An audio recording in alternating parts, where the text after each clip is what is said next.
My microphone was off. Hello, hi. Hello. Um, Hi. I am not playing a fighting game today. Hello.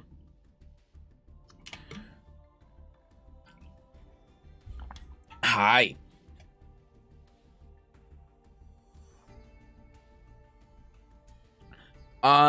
So first things first, I was planning on streaming the last couple days, but um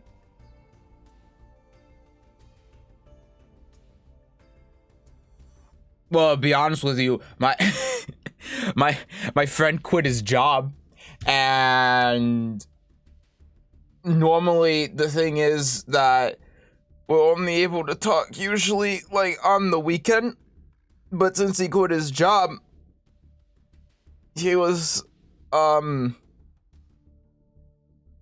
he was around like the last couple days this week in the evening, and I was like, yeah, I'd rather do that than stream. I'm just gonna be honest. Yeah, and then Sunday I woke up at like 4 p.m. I don't know how I slept that late. I slept for like 10 hours, 11 hours or something. It was obscene. Um so that's the gist of it, really. Um yeah.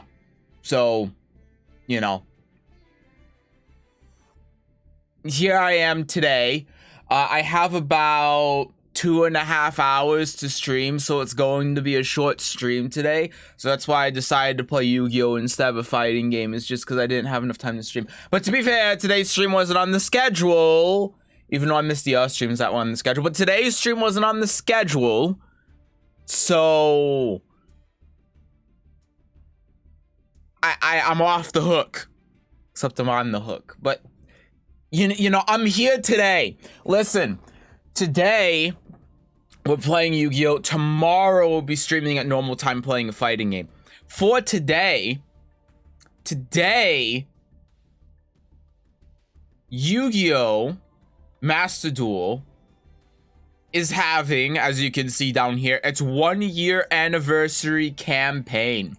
So we are going to spend the next 2.5 hours. We're going to play a couple games. Then we're going to buy all of the shit that they want me to buy. And then we'll probably play some more and call it a day. Okay? Okay.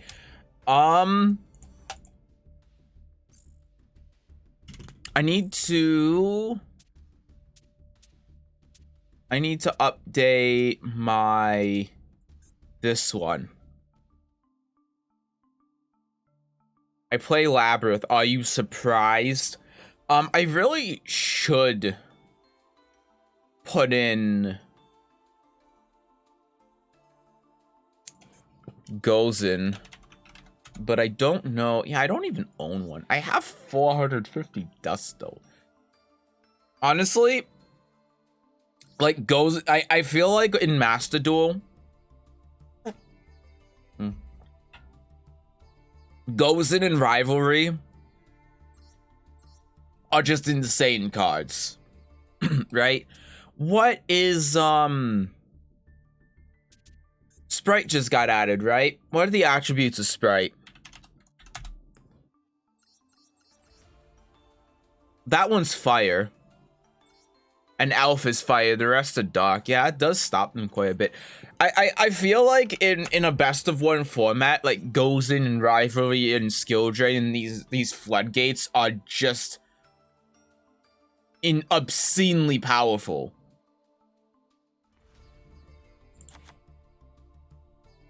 I feel like putting these in and making it a 42 is good. Well, actually, I can take out Fiend Griefing. I mean, again, Fiend Griefing is pretty bad.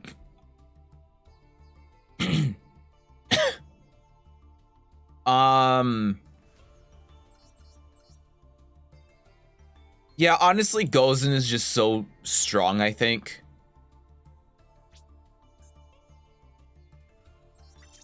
I'm gonna make 2 Gozen. This is the deck. That's what we're going to be playing. We're gonna do a couple of these, and then we're going to open a bunch of packs. Shut up. Ignore my runic deck.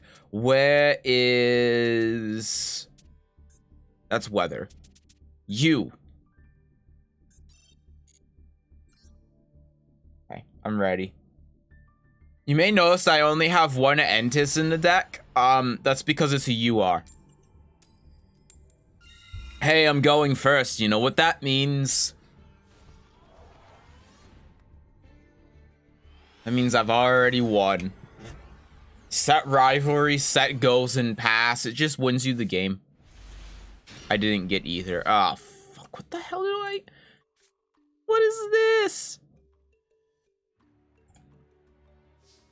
Nah, this is actually fine.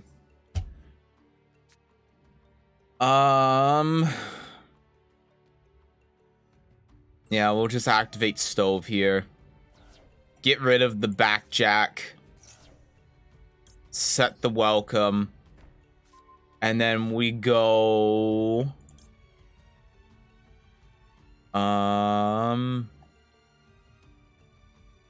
Yeah, we'll use backjack as well. Well, that's 2 welcomes.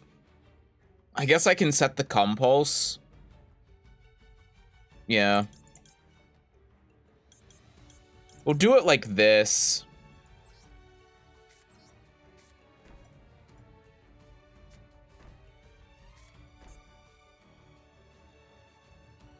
Yeah.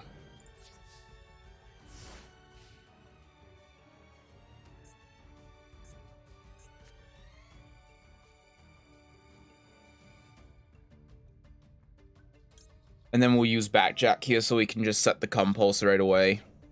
So then we have welcome Labyrinth live.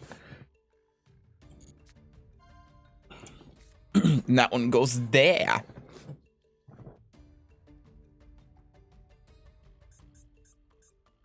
Now I just gotta hope he doesn't duster me.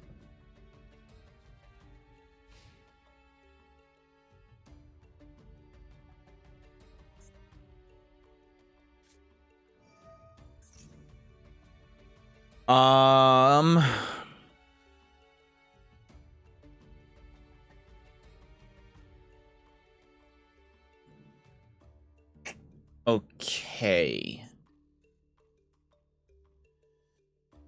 I think we'll just activate Welcome Labyrinth now because I have Ghastly Glitch face down. And I don't want him to prevent me from activating it.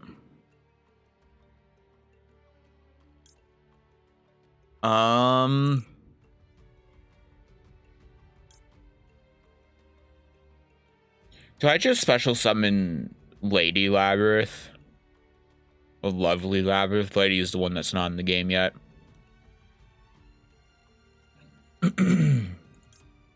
Or do I special summon Ariana?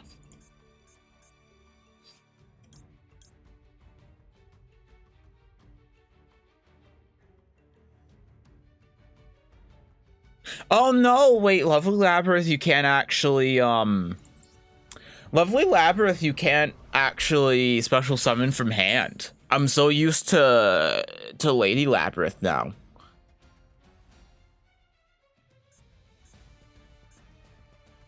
I'm so used to Lady Labyrinth now where you can just special summon it from hand. In fact, I think this is the only one that you can't, right?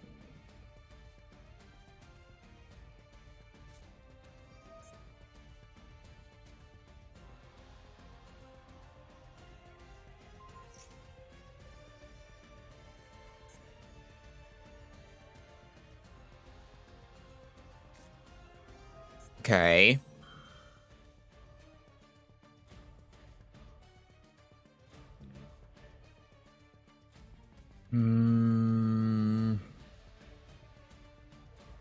Yeah, not much I can really do about that. I didn't realize that he has these cards that have effects when I have more monsters than he does.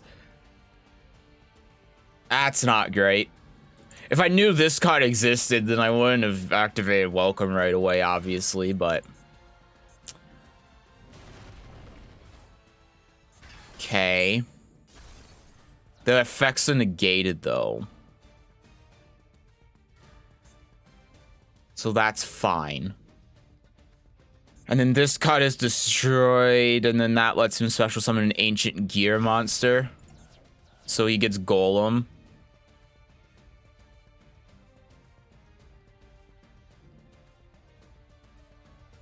Which isn't really gonna do much for him.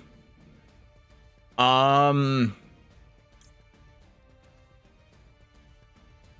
don't think it's really worth it to Ghastly Glitch now. I think I can wait until battle phase. Like, these aren't really doing anything. That's the thing.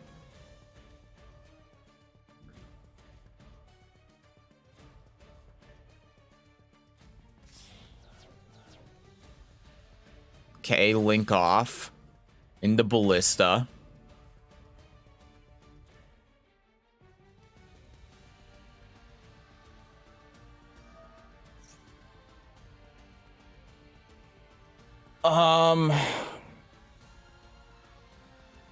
Add an Ancient Gear monster or a Gear Town from deck to hand. Okay, so what we'll probably do then is Ice Dragon's Prison this after he adds the card.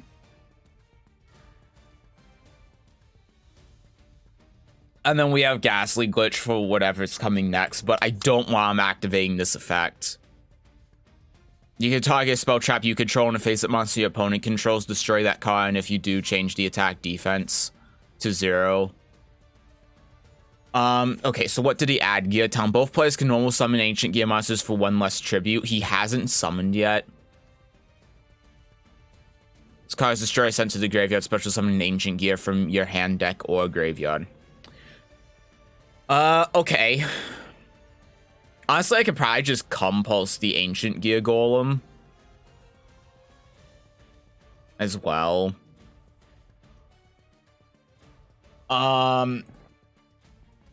Okay. Yeah.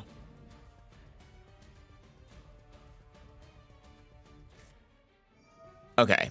So now that he's activated this, I'm going to compulse. You can summon this with 1 tribute, but honestly, that's fine.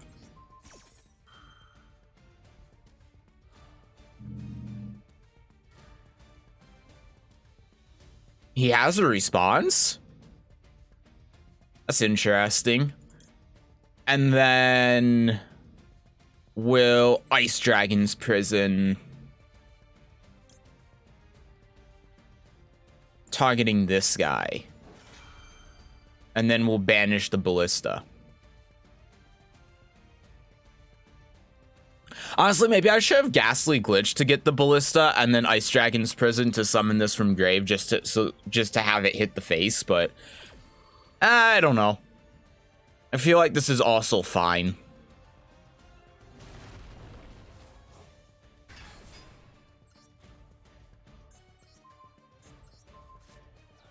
Cool. And then that bounces back to hand, and then Gear Town activates and does nothing. Then we are going to... I actually don't know what when you activate Chainlink 1 and what when you do Chainlink 2.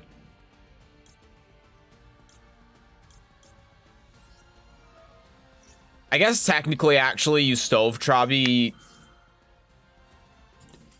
Okay, cool. I guess technically you do the Stove as Chainlink 1 in case they have Ghost Spell, right?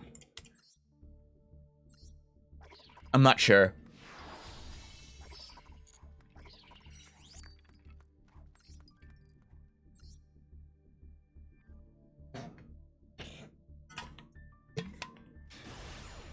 All right, coin flip, coin flip, coin flip. Damn it.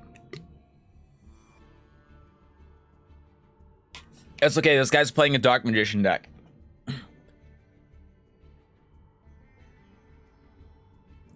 Look, he has the rabbit. It's either... Okay, never mind.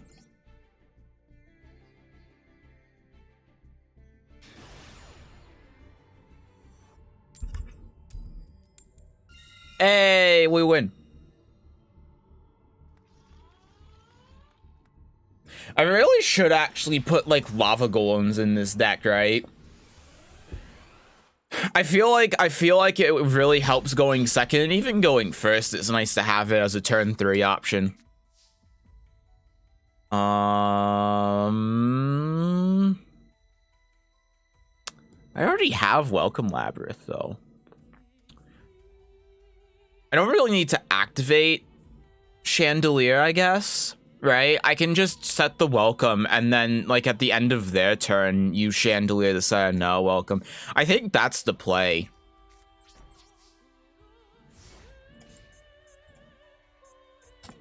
Because what's the point in having 2 Welcome Labyrinths? You can only use 1 per turn. It's not like I have another Labyrinth card in my deck. I might have the Quick Play spell in this one, actually, but... I'm not sure.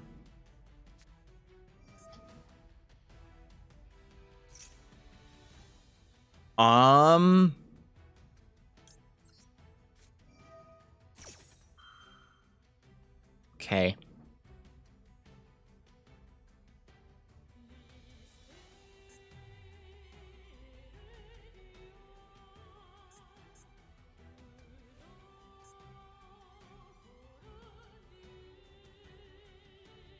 Unfortunately, I cannot use Trap Trick here. So... Do we just special summon Ariana?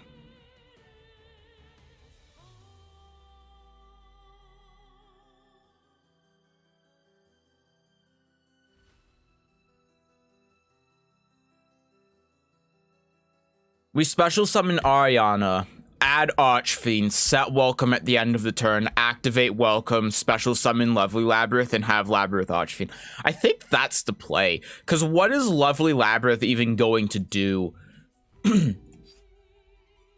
Yeah, because if we don't do it like this, then we're just gonna have like 2 Lovely Labyrinths or something. Yeah, we'll just do Ariana. I think that's fine. We're really just looking for a body.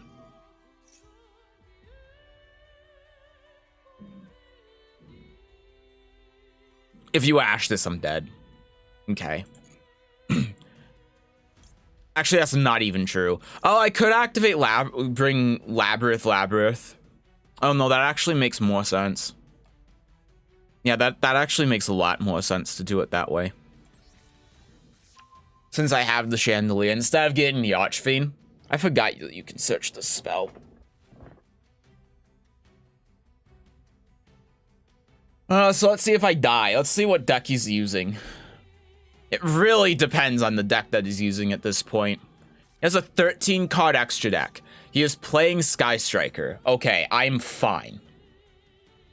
I am fine for this turn. I'm just gonna toggle off here. It's a very good thing I summoned Ariana. It's a really good thing I summoned Ariana.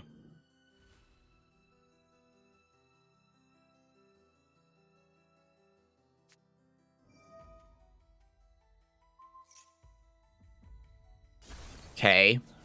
Putting more spells in the grave. He has 2 cards left in hand. Does he have an engage or did he brick? Ooh. He bricked. Cool. Do the Chandelier. Send the Batjack.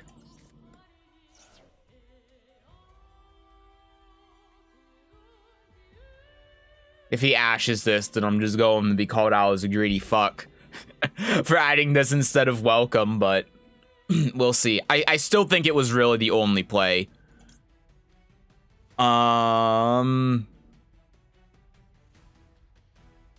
No, because that's not going to activate the effects.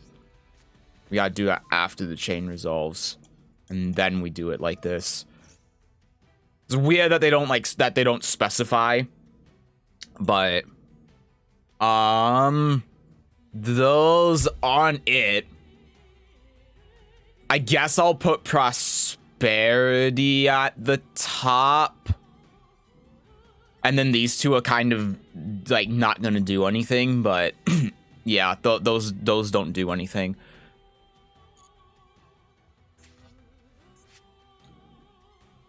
Like I can still activate Jack later. It's just like it doesn't do anything right now.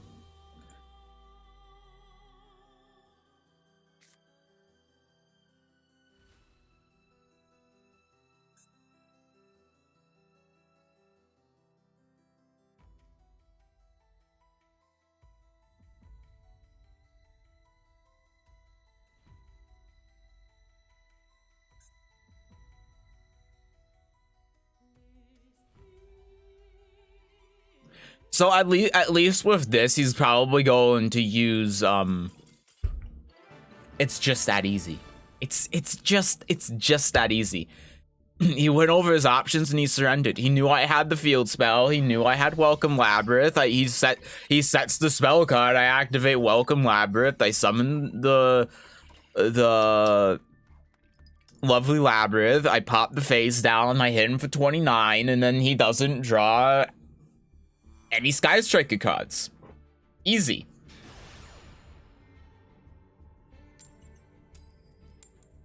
Hey, I win.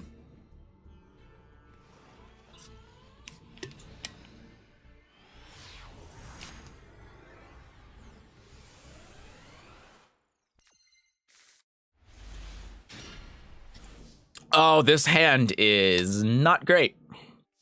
I do have pot, though. I can get something good here.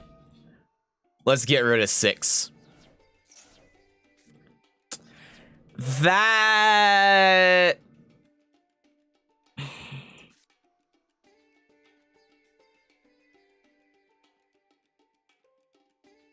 That's interesting.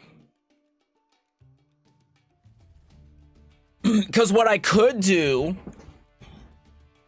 with the Stovey and the Coup Clock is I could use Stovey, send Lovely Labyrinth, set Welcome, Coup Clock, activate Welcome. That's more of a turn 2 play, though. Turn 1, that doesn't make a lot of sense. I think what you do here is you just set these two. You activate the Stovey, you send the Coup Clock, and then you set Welcome Labyrinth. I think that's what makes the most sense. I don't think many other plays make sense there. And we do have Compulse and we have Ghastly Glitch, so we can save off on this Welcome if we want to.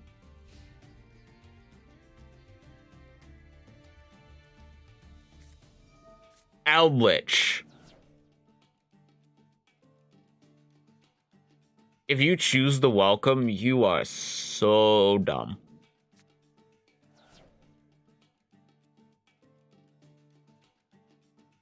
Please pick the Welcome. He picked Compulse. Okay, so that means we're gonna have to activate Welcome now, so that Ghastly Glitch remains online. So we will get out her.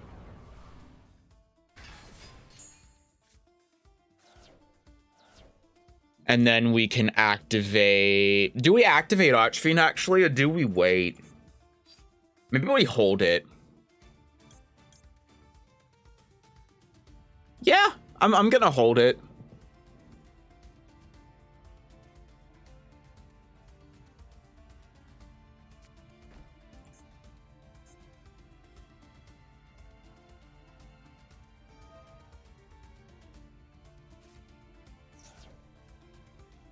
Sure. And then special summon the Eldritch.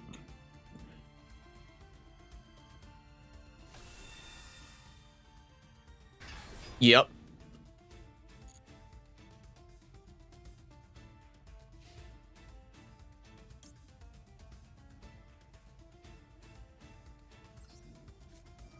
We'll activate Glitch. get rid of Eldritch. And then we'll special summon Archfiend from hands. Wait, is Eldritch unaffected? That's perfect, honestly. And it cannot be destroyed by card effects. Well, shit. I didn't realize that. I would have summoned the Archfiend earlier if I had known that. Fuck. I think I lost because of that. That was a huge misplay. Yeah, I would have, if I knew that, I would have summoned the Archfiend off of the welcome. Now that's pretty good.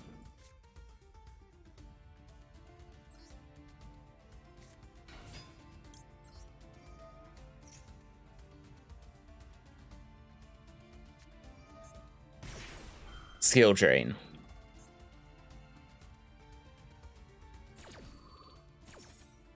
That's pretty rough.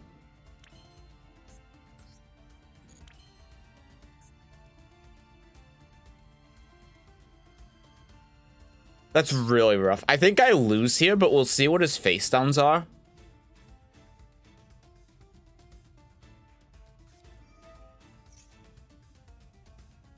Yep, that's it.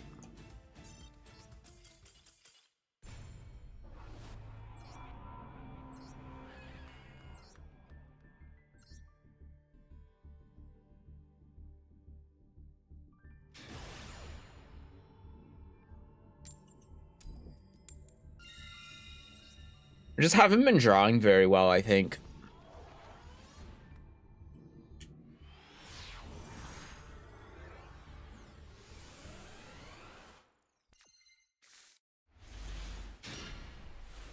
And I continue to not really draw well.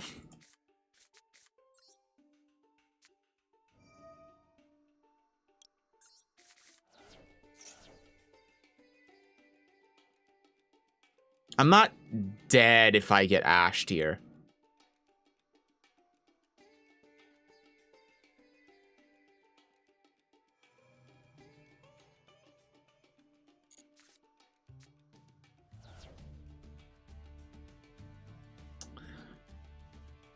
I mean,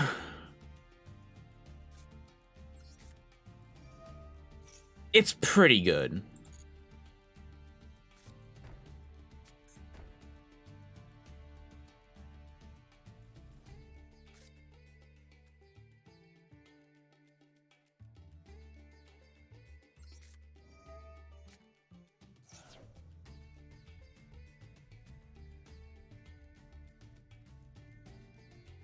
Oh, I have to control the Labyrinth monster. I've never used Ku Klok before in my life, by the way.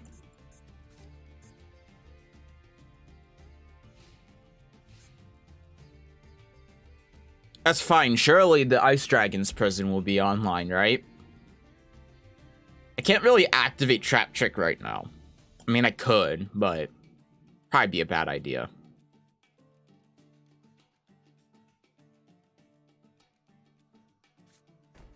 Set 1. Set 2. End phase? Okay, we'll Trap Trick then.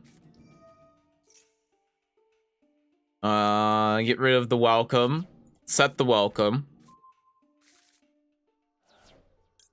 Optional effect. Special summon Lovely Labyrinth. Then activate Welcome Labyrinth. Welcome Labyrinth allows me to get, I guess I don't need any of these, so I'll get the Archfiend.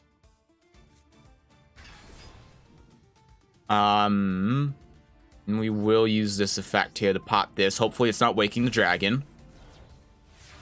Okay, cool.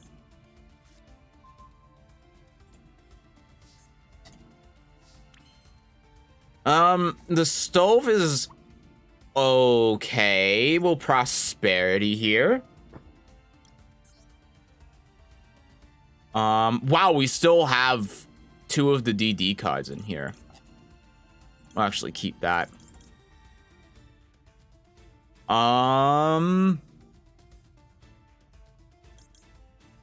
Yeah, we'll just get rid of him. Ash. You know, there are a lot more things that you could have ashed that would have been a hell of a lot better, but he's playing Magician's combination, so, you know. That's fine. We'll use this effect now, and we will set the... Do we set the Trap Trick or the Welcome Labyrinth? I mean, I do have Ice Dragon's Prison, but the Welcome Labyrinth is just a pop. So...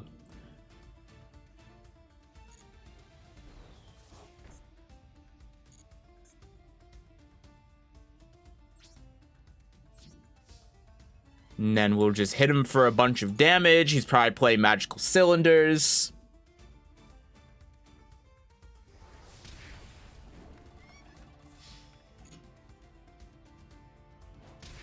Okay.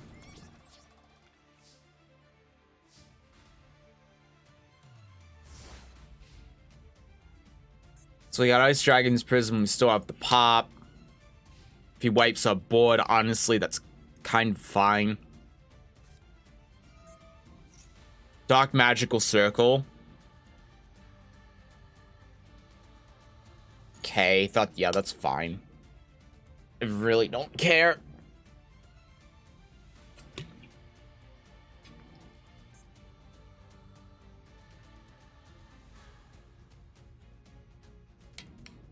Oh, it can banish a card I control.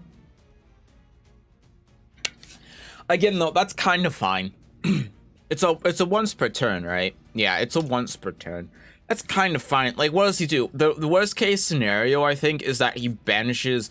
Oh, it doesn't really matter. Honestly, worst case scenario is he banishes Ice Dragon's Prison. It's not even that bad. Dark Magic Curtain. Sure.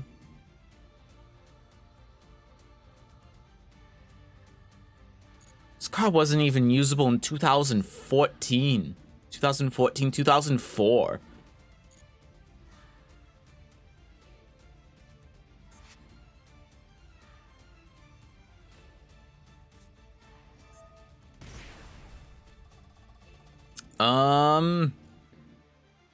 Yeah, I think him banishing a card I control is like, it doesn't matter. Eternal Soul.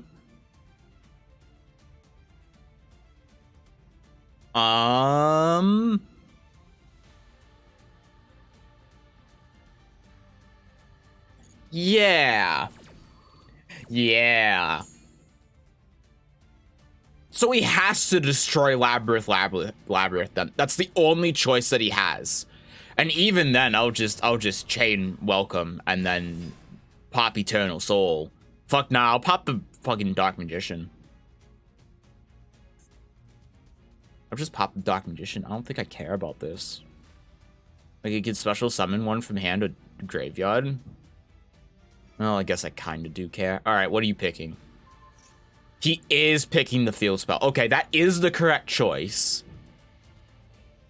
So I'm going to chain Welcome.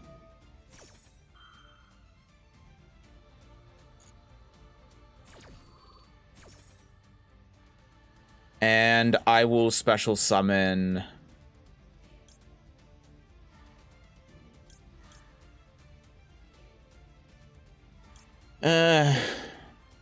I guess I'll special summon the second one of her.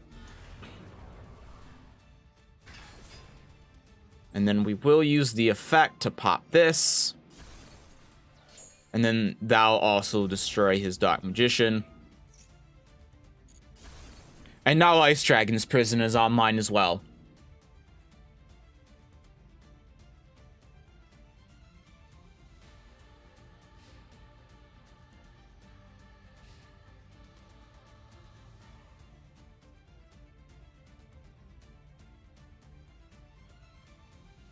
Main 2.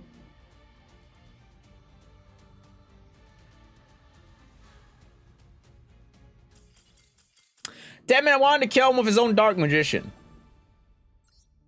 Shit.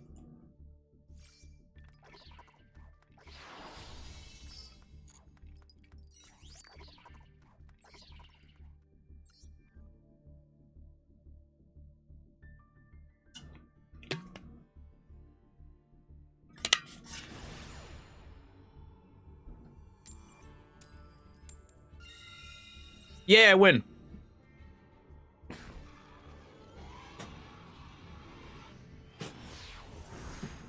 I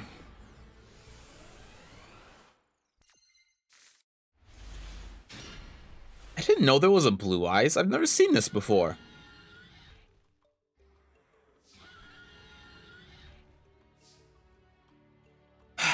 Man, I'm still drawing. Well, I have Trap Trick, actually. Alright, Terraforming.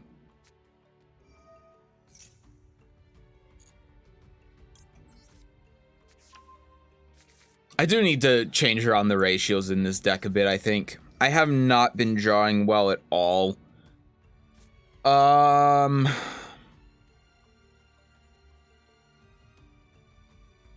We'll set these two, and then we'll set the back jack and end turn. I mean, to be fair, D-Barrier Trap Trick is not that bad. It's really not. Along with Terraforming, get the field spell, and then I can pop something through Trap Trick. Welcome. It's honestly not that bad, as long as he doesn't have Ash. If he has Ash, then I'm fucked.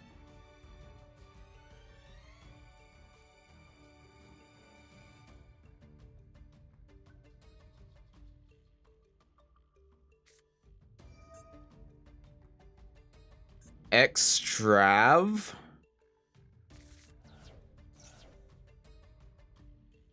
Not being able to see what he has isn't great.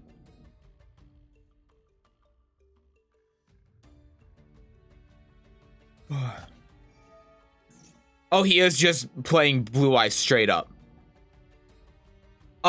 So the thing is, this is bad because if he summons Chaos Max and attacks into my face down backjack, I lose. I lose the game. Oh wow, I can actually declare Ritual. I forgot about that. Yeah, we'll D-Barrier. I don't think Dimensional Barrier has ever been used for Ritual before, but here we are.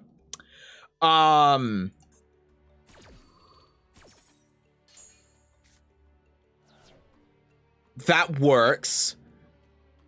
I don't have anything I can summon off of Labyrinth, so I won't use the second effect. We'll see what he does now. Ugh. Set one face down, pass. It's probably that fucking egg. Yeah.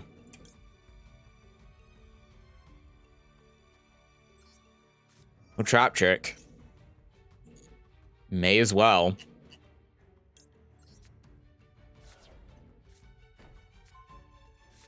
Then we'll activate it. Can't use that effect. Activate the welcome. Actually, I can pop my own backjack. That's actually kind of an insane play, and I like it.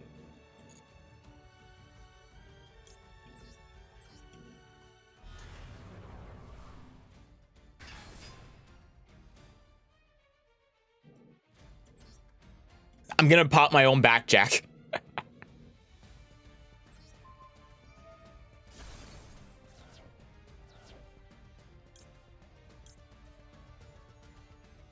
Oh my god, this was an insane play.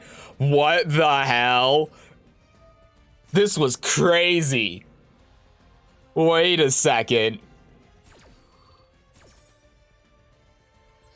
I'm the greatest to have ever done it. Raigeki? Alright. Dogmatica, Punishment, and then Ariana, sure. And then activate the effect of Backjack. Banish it. And then we'll set Punishment. Can't use Punishment, but that's fine. Alright. Draw. Draw into Ariana.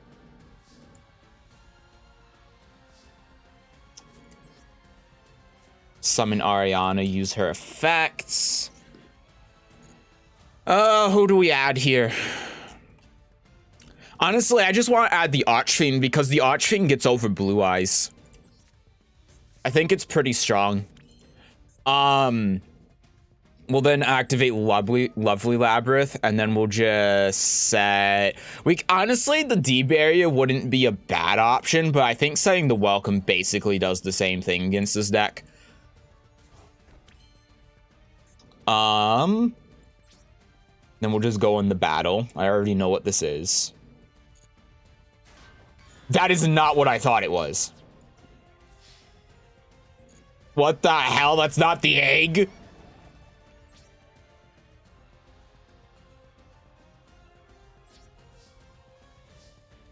Wait, I could have killed him, actually. I Coup Clock, activate Welcome, special summon, Archfiend effect. No, he was actually dead. I could have killed him. Shit. Well, oops.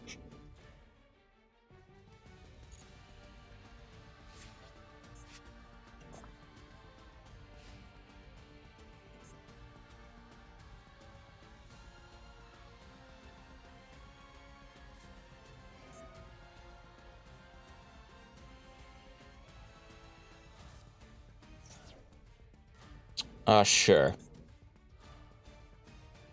Last card is in the grave. You have your normal special summon. You can set this card, but you banish it.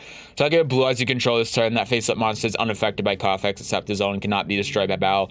Any opponents and monsters it battles is destroyed at the end of the damage step. Okay. And then he added the alternative.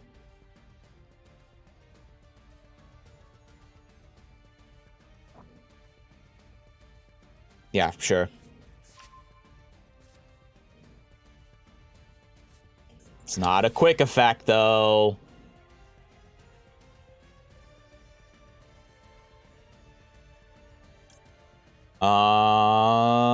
Punishment.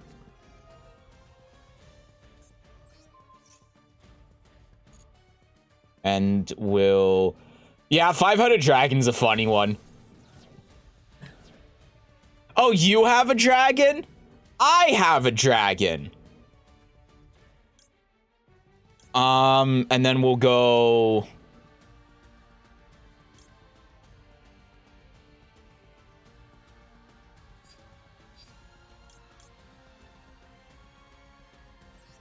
Chain Link 1, draw a card. Chain Link 2, Lovely Labyrinth effect. And then I don't think I want a special summon with the field spell. And then I don't want to special summon Archfiend. I'm just gonna hold Archfiend until I activate Welcome. Lightning Storm. Why didn't you activate that from the beginning? I do not want to special summon a monster. And I do not want to set the third Welcome. Why? If he had Lightning Storm in his hand, why didn't he activate that at the start of his turn? His board was empty.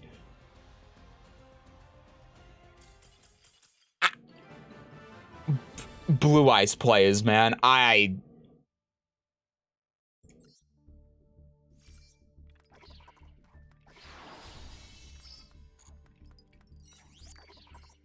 don't understand.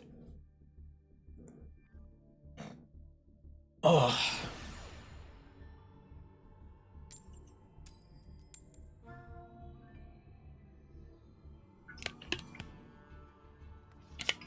Shit, I'm going second. I lose.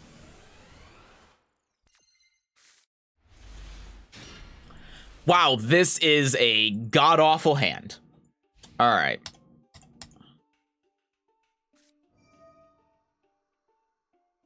Magician Souls, okay. He's just playing Dark Magician. Okay, we're fine. Oh, he's just using the structure deck, isn't he? What's the structure deck? That's it? I thought I had a bad hand. Oh, you're fucking dead, kid. Let me get this card. Coup Clock. Honestly, Coup Clock is a pretty good one. That might be the best draw in the deck. Well, we'll start with terraforming to thin out the deck and try baiting out an Ash here. Wait, he's using the structure deck. He doesn't have Ash. So we'll add the field spell, activate the field spell. Normal summon Ariana. Ariana effect will add Archfiend to hand. Will set welcome, activate Coup Clock. Coup Clock allows us to activate the welcome.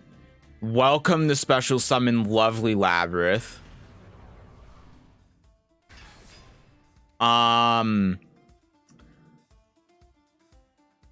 Sure, I guess we can use... Oh yeah, because I'm using welcome. I'm stupid.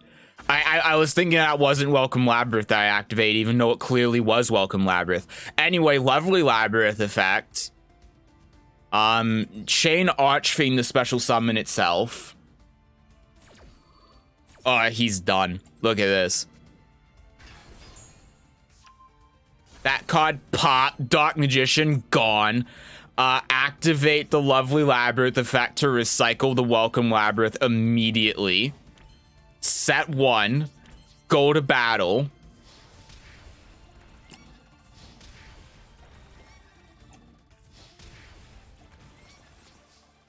He's done. He's done. Where did my face cam go? He's done. I don't know where that went. I don't know why that disappeared.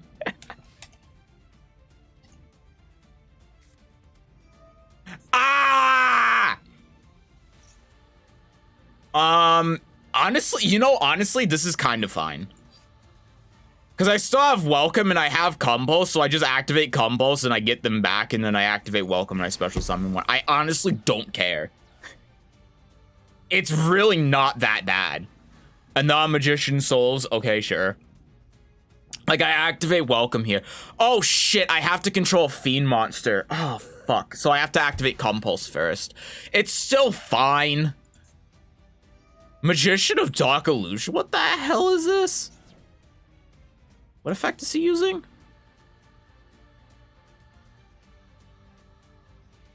Oh, he's drawing one. Okay, sure. Set 1, pass. Do I Compulse now? I guess I do, because then he's just dead, right? Let's get rid of the Man-Eater bug. Then activate. Special summon. I guess we'll just do the Archfiend, yeah. And now I can activate the Welcome.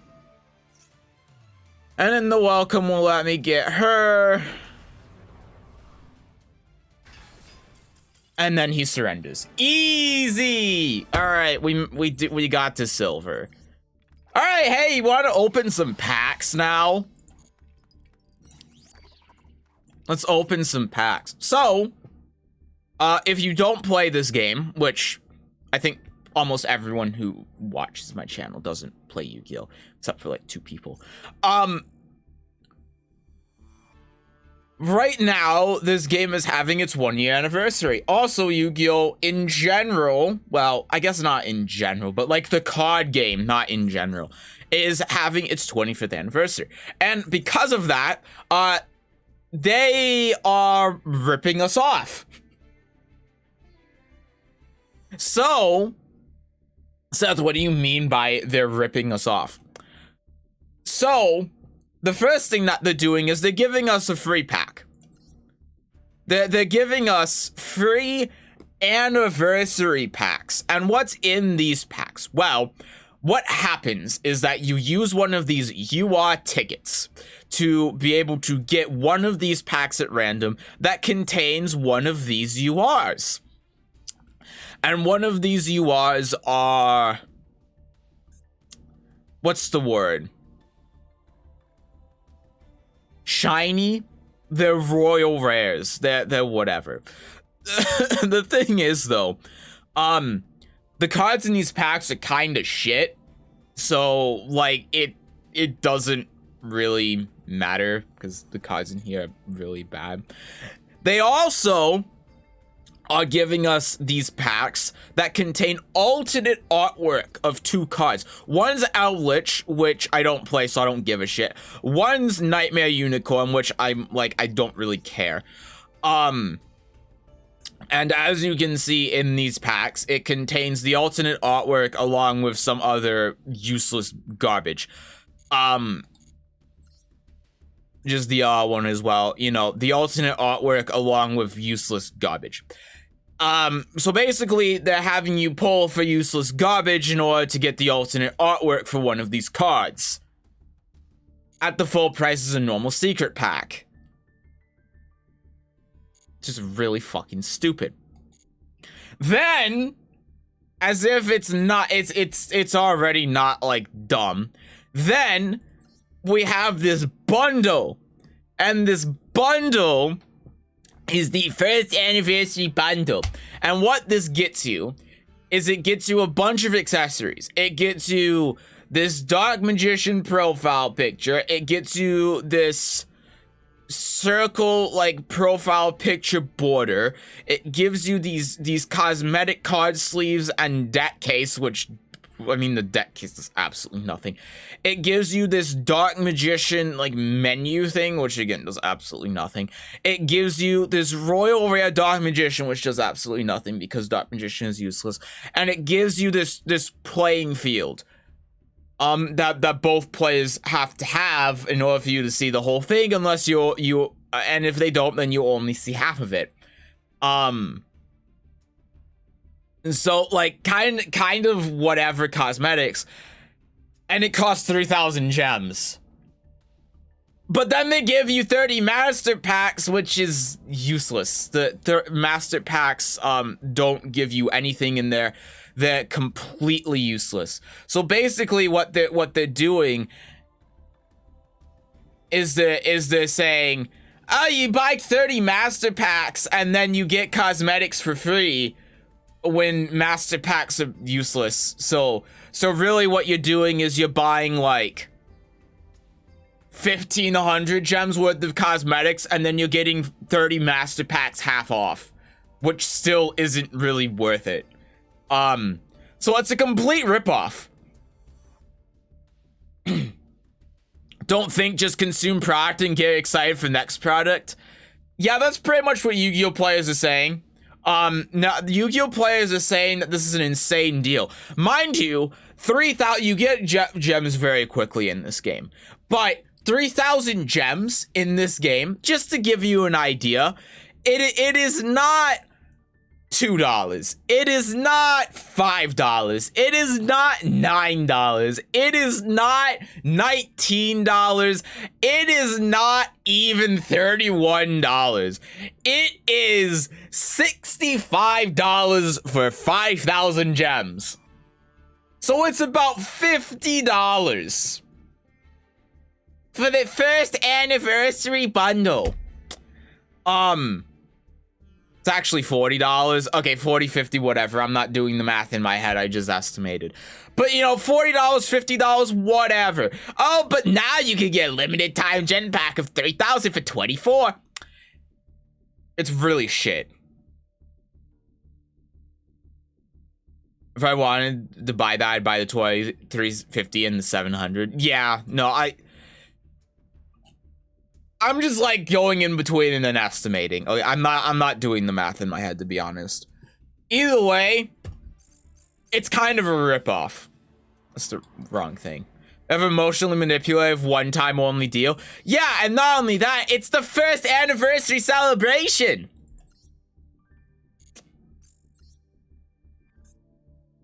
So it's only available for a month. This is a complete ripoff and a scam. I just want to point out, it is a complete ripoff. I've seen a lot of Yu-Gi-Oh players recently that have been, or at least Master Duel players, who have been like, no, it's a great deal. What are you talking about? Why are you complaining? At least it's not magical. We're paying $1,000 for a pack. And it's like, yeah, sure, but we're also paying 3,000 gems for essentially nothing. So normally anniversary things where you give players free stuff, not slightly discount package deals. This isn't even slightly discounted. That's the thing. This is the full price of all of the packs that you get in this bundle. And you just basically get the cosmetics for free. But again, master packs are useless because master packs in this game have a pool of every single card in the game. All 7,300 cards in the game you can get from a master pack. So master packs are completely useless. And you get 30 of them. And then it's not discounted. You do get these first anniversary packs for free, but the cards in here are useless.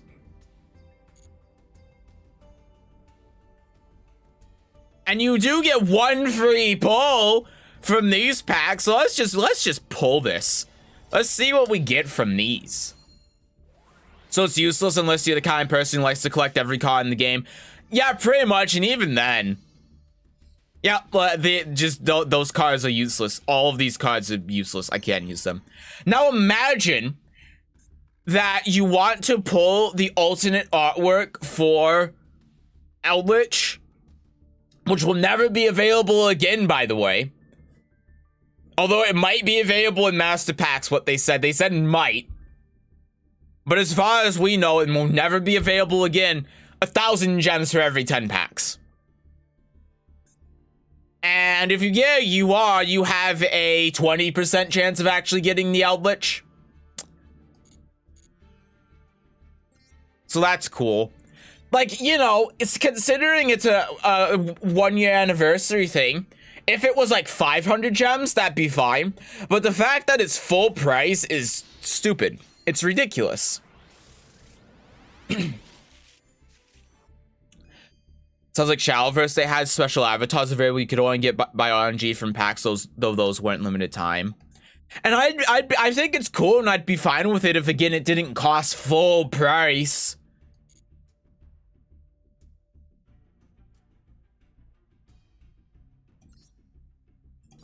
That's what I think is really dumb about this.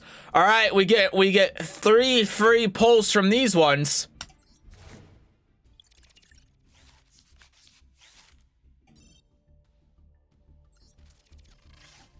This is the best pack.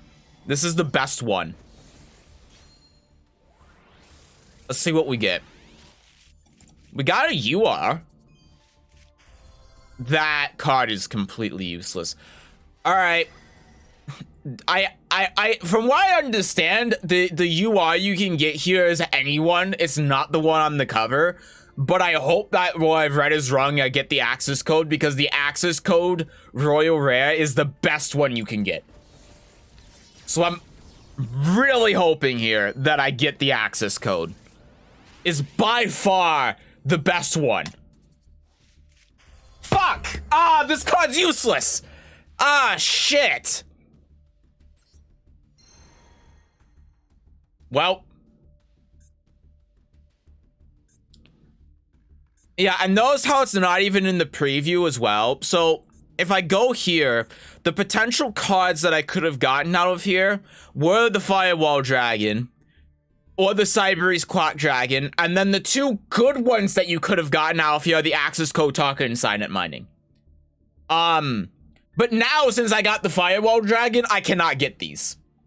Because now, I can only get them out of these other packs, and, like, these other packs contain, like, Red Eyes, which is unplayable, or Heroes, which are way too expensive to be playable, or Stardust, which is unplayable, or Blue Eyes, which is unplayable, or Red Dragon Archfiend, which is unplayable, or Galaxy Eyes, which is unplayable except for number 38.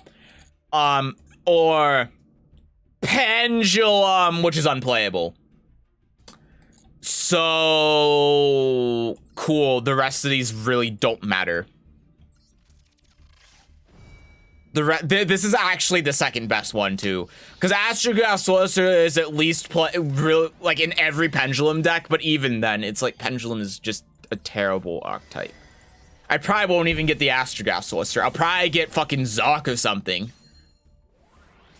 which is just a terrible archetype. Time Star Magician, that's even worse.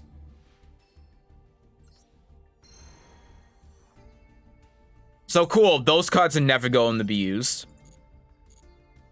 Right, so I just got nothing from any of the free shit. Now I get to spend 3,000 gems on a scam. The only reason why I'm buying this is because of how much I like the anime. And this is based off, well, the anime / manga. So that's the only reason why I'm buying this. I am only buying this for the field.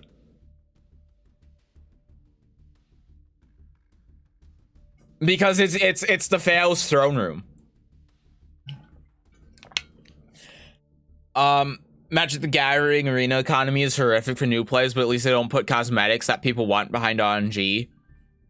Card games like Magic the Gathering and Yu-Gi-Oh! are big card games. Why did it take them so long to make good clients to play the game in? Magic the Gathering Online has been around, but its UI and general user experience are absolutely awful. I remember when I first started playing online card games, I had no idea what was good or not. Every pack was a bunch of cool shit to experiment with, and the more you play, the more you go, oh, Dre, I spent money on nothing but shit. Yeah, that's pretty accurate. Yeah. And the problem with Yu-Gi-Oh! Too is that, like, because everything is locked into archetypes nowadays. I mean, it's been that way for over 10 years now. Probably closer to 15.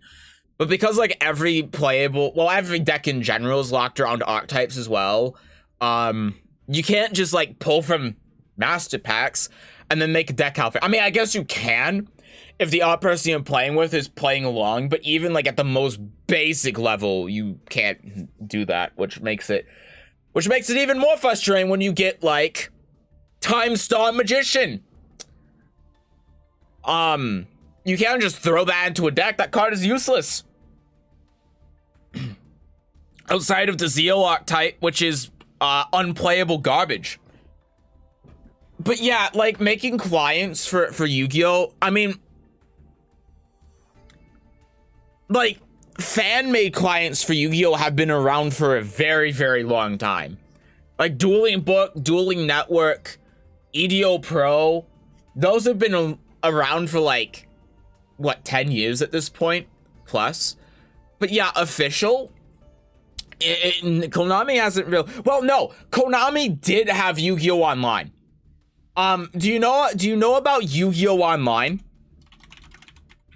Yu-Gi-Oh! Online was so bad. It was released in 2005, and it was so bad. I wanna make sure.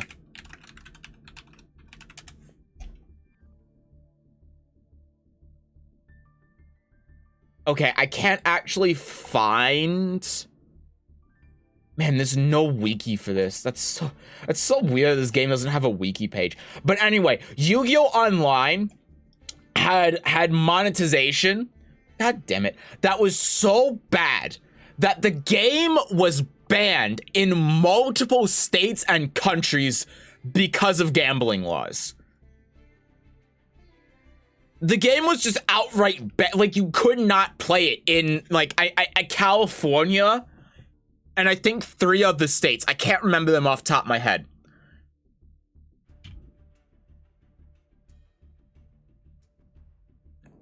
And, like, no one played the game and it shut down after a year or 2.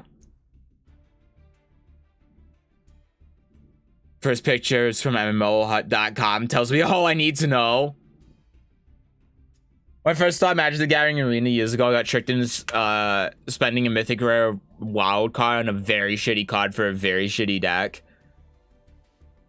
See, at least with Yu-Gi-Oh! Like, that's a very easy thing to do in Yu-Gi-Oh! As well. And when Master Duel started, a lot of people, like, a very common thing that would happen when starting Yu-Gi-Oh! Master Duel is that your account would essentially be ruined.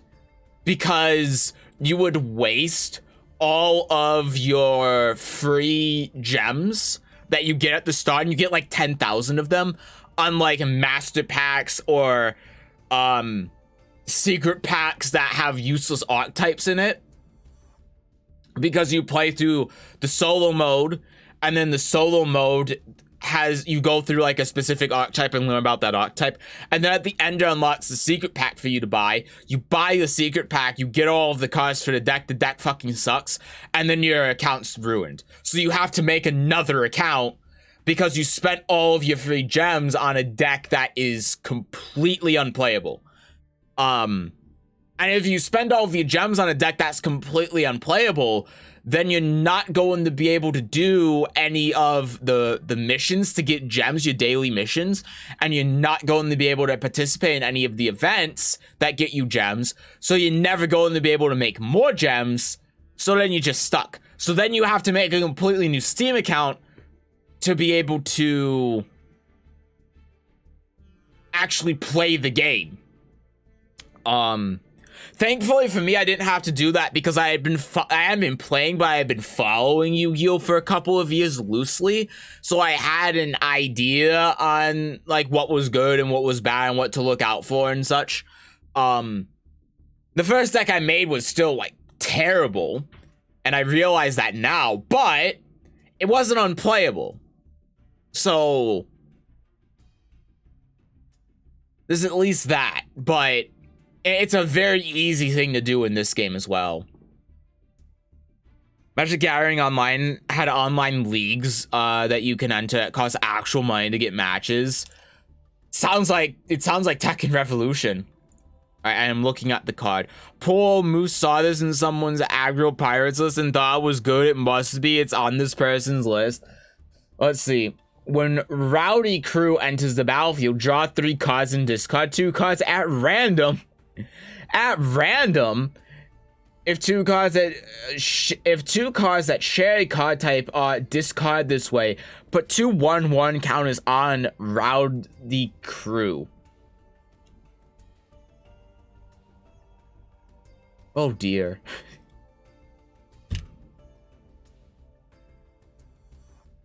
I think if you didn't even tell me that this card was bad, this card still looks bad. I mean, drawing 3 and then no, because this, you have to use this effect, right? So when it enters the battlefield, you don't have a choice. You have to essentially discard 2 random cards from your hand. That's so bad.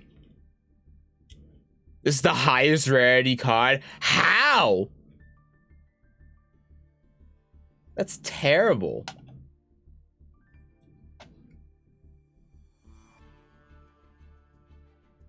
Poor young Moose.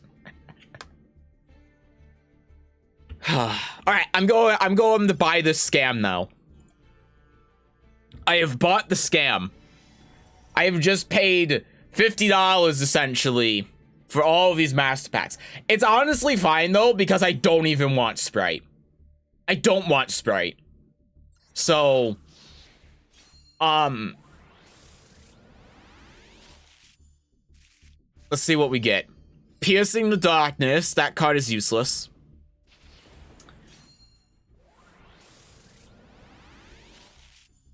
I do want some of the cards that are in the new pack with sprites. I don't remember what they are, but everything else in there is completely useless, and I don't want them. So I'll just craft the cards that I want. I don't remember the archetype that's in there though. I want to say it's Rika, but I'm not sure. I already have this card. I have 3 of this. Oh, whatever. I have Sulfur Cores. Sulfur Cores are just bad, but I really like Sulfur Cores. I wish that they were playable. I like Pendulum in general. Trap Stun!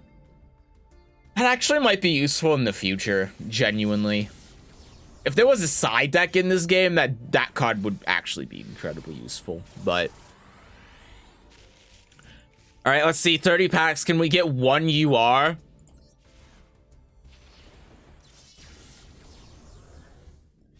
That's the thing. We're only guaranteed 3 SRs. We're not even guaranteed a UR. So there's a chance that I might not even get a UR in all 30 of these packs. And we're already almost on the 10th pack, and I don't even have a UR. So we'll see. Because the main thing here with these master packs is to get URs so you can dismantle them to get URs you actually want. But if I don't get any URs, then it's a complete waste. This card would actually be insane if I actually wanted to play branded, but I don't.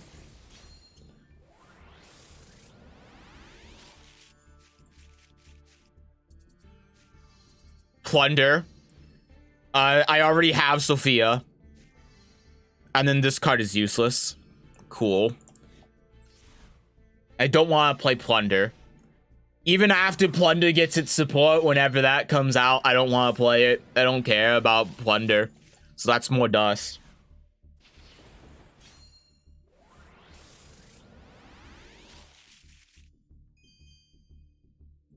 Cool, we're about halfway through and not a single UR.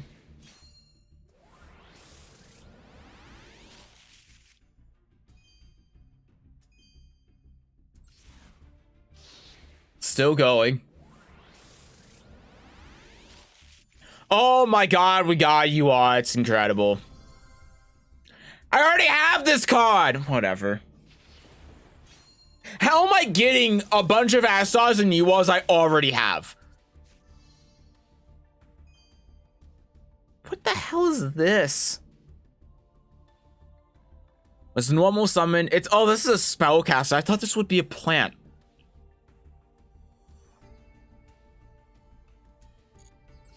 The card's useless.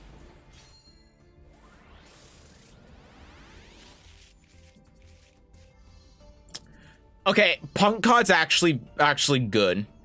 Ninja's actually good too because Ninja is getting support actually in the pack that's just now coming out. And Ninjas are pretty good. I'd be down to play Ninjas when that comes out, so I guess having one Ninja is all right. All right, you are number 2. Oh, thank God. You know, F-Zero's actually pretty good. I don't have it either. F-Zero is this card's actually good. I can use this in like Ghost Trick.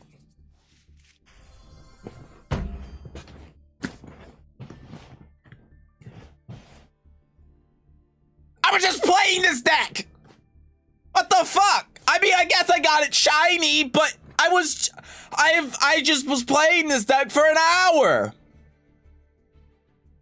How? I guess it's free dust. I just wish it was a card that I could have actually used. Like, if it was gonna be a Labyrinth card, I would have taken a lovely Labyrinth. By the way, you know this card is $50 now? Guess what I have?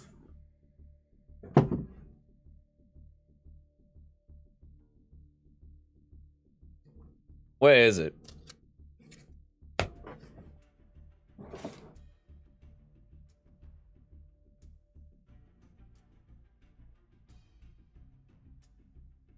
Oh, my cards are in disarray. Oh, except for the actual deck that I'm looking for. That's convenient.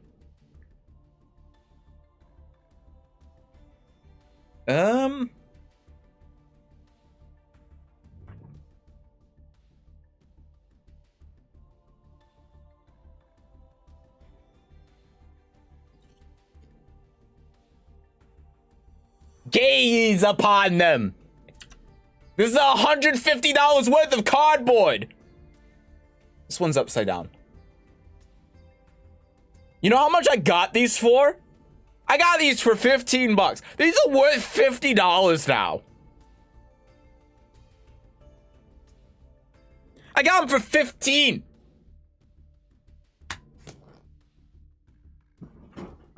I got them when the Labyrinth archetype came out, and people weren't buying it because, oh, the deck's bad in waifu tax, and I was like, I don't care. I'm getting them. I spent $45 on these 3 cards, and they're not worth 150 bucks. These 3 cards by themselves are worth more now than what I paid for the entire deck.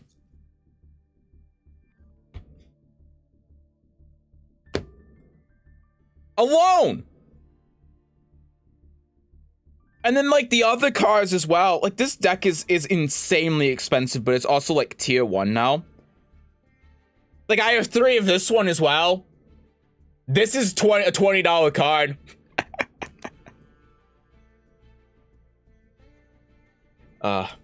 I still have my Hisui and Kohaku card sleeves, too. I love these things so much. Anyway, oh yeah, there's a mythic 4-mana creature that's actually being played. This is what you actually want from your 4-cost mythic rare card. All right, Death Touch. Whenever you draw a card, you gain 2 life. Whenever your opponent draws a card, they lose 2 life. Yeah, that's significantly that's significantly better. So, question. Because I don't know how Magic the Gathering rules are. If your opponent activates a card that allows them to draw like 3 cards, will they lose 6 life? Or is that just all considered one action of drawing a card and they only lose 2 for drawing 3 at the same time? Because if they lose 6, that's insane. If they lose 2, that's still really good. They lose 6, that's insane. Rowdy Crew is a card that makes you laugh when your opponent plays it. Shielded is a dangerously annoying card you want to kill as soon as possible. That's because Magic the Gathering, from what I understand, has a lot of card draw, right? Like, it's pretty common in Magic to draw cards. So just basically having a card that prevents your opponent from drawing cards sounds really strong. Depends on the deck. Okay. I guess it's not. I thought drawing cards in Magic was a more universal thing, but still. It still just kills some decks if they can't get rid of it. That's really good.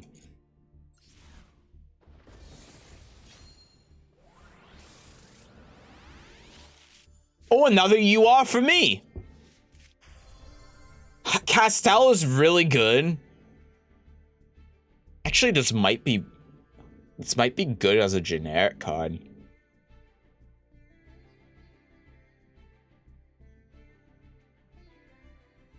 Honestly, this might be fine as a generic rank 4. Like, it's not something I would craft, but I wouldn't be opposed to keeping it. Needlebug Nest.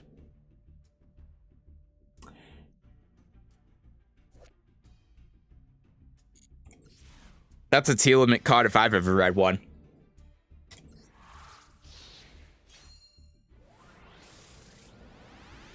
Alright, what do we got in here? Doll Happiness. That's dust. Magic the Gathering is big body creatures that can draw a lot of cards and you can build a deck around it. This card was printed in the most recent set. Flying Vigilance Death Touch. Oh yeah, I've seen this card at the top of TCG Player. When Atraxia Grand Unifier enters the battlefield, reveal the top 10 cards of your library. For each card type, you may put a card of that type from among the revealed cards into your hand. Put the rest at the bottom of your library in random order. Yeah, that's insane. You know, I guess it does have a high cost, so that's why it's insane. 1 of each land plus 3 basics. So it's 7 mana. Sorry, did I say land? I meant mana type when I said land, but still. That's insane. That's just a win condition. On top of the Flying Vigilance Death Touch Lifelink. Oh my god. Like, as long as this thing is able to attack as well, you just, like, you can't die. You'll just, like, heal 7, heal 7, heal 7. Every time it touches something, it dies. It's like first attack, if it's like a 220 or some shit. Like, I don't know how normal magic stats are, but whatever health it has is just dead. You gain 7 life. It's flying. Oh my god. Just search the top 10.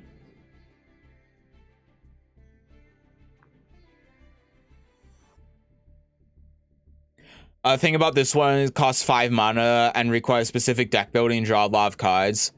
Axtra can just kind of be shoved into any 5-color deck and she'll generate huge value. Yeah, I guess, like, the one thing I'm thinking about it too is that, like, it at least, well, I mean, I guess at worst though, it allows you to basically search any card in your deck and add it to your hand. Any, like, well, no, because it's type, right? Because I'm thinking type, and I'm thinking type like creature, because that's how types are in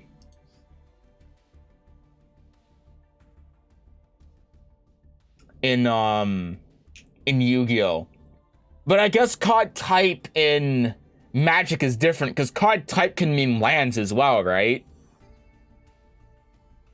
Oh, it says right at the bottom. Artifact, battle, creature, enhancement, instant, land, planeswalker, and sorcerer, all card types. Oh, that's even better than I thought. Oh, that's what card types are in Magic. That's fucking crazy.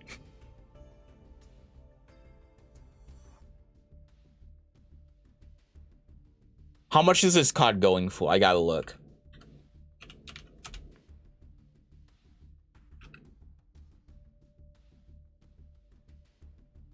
Wow, that's actually...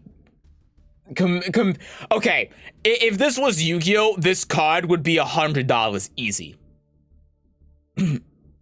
It's 59. There's a near mint one on TCG Play it for $41.49 plus $1 shipping. That's not as expensive as I thought it would be. That's still expensive, don't get me wrong, but...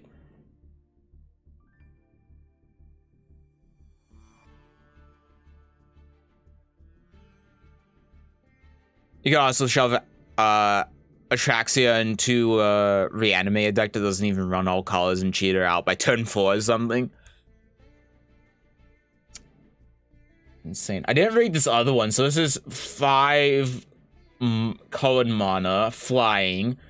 When Niv Mizzet Reborn enters the battlefield, reveal top 10 cards for each color pair. Choose a card that's exactly those colors from among them. Put the chosen cards into your hand. Yeah, I can see how Extra is just a power creep version of this dragon card.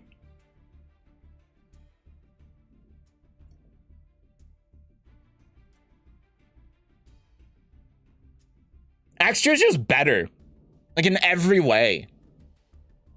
Well, okay, I guess maybe depending on the deck that you're playing, Niv maybe is better, but I don't imagine that there are any decks really that are played without this card that you just put. I imagine that like every deck that would, well, maybe not. No, because there are, no, I don't know. I just feel like Extra is just better. Extra is 7 mana though. But the effect is just better. I don't think the extra 1 mana cost matters. At least I would assume.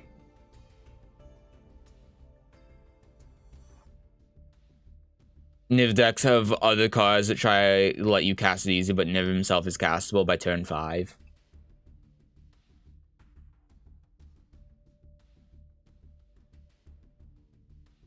I don't know, if we're doing one of those things where it's like if I had to guess like how strong Magic cards are, Extra I would just say is broken. Like completely broken, like potentially ban-worthy with how good it is. Niv is like incredibly strong if you put it in the right deck, but like compared to Axtraxa, I've been pronouncing it wrong the whole time. But compared to Axtraxa, I just don't see why you would put Niv instead of Axtraxa in a deck. I feel like Niv is just like I can see some niche cases where maybe Niv can be better, but like for the most part, like sure, Niv is strong, but Axtraxa just feels like a power creep card. May not always have 7 mana by turn 7, also depends on the format. Yeah, that's true. Format, yeah.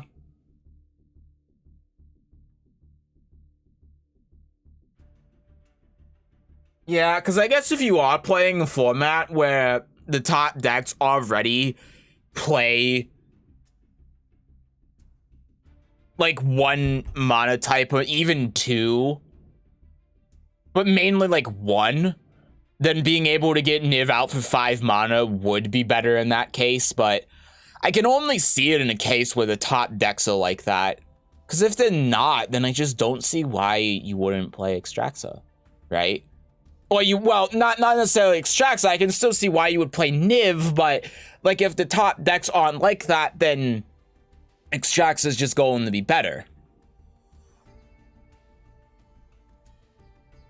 I don't know. I know nothing about Magic.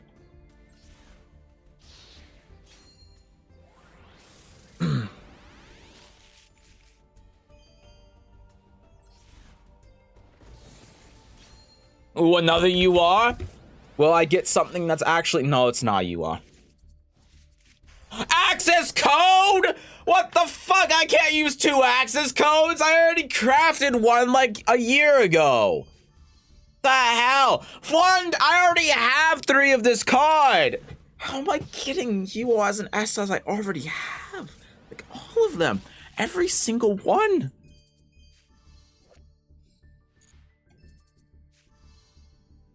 Those cards are useless.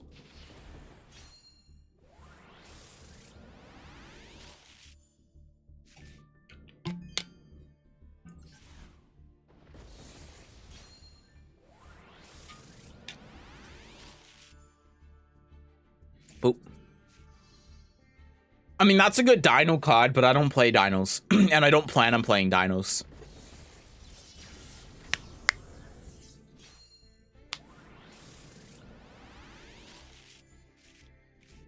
Now, let's see. Starving Venom Fusion Dragon is a great card if you play Brandon. I don't. Okay, that card's useless.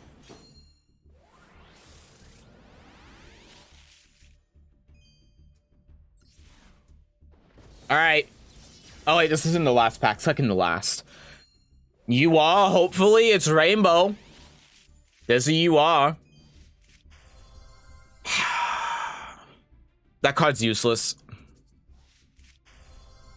I don't even know what this is. If your opponent special summons a monster with 2,000 more attack from the extra deck, you can special summon this card from your hand. If it's special summon, target 1 face-up monster.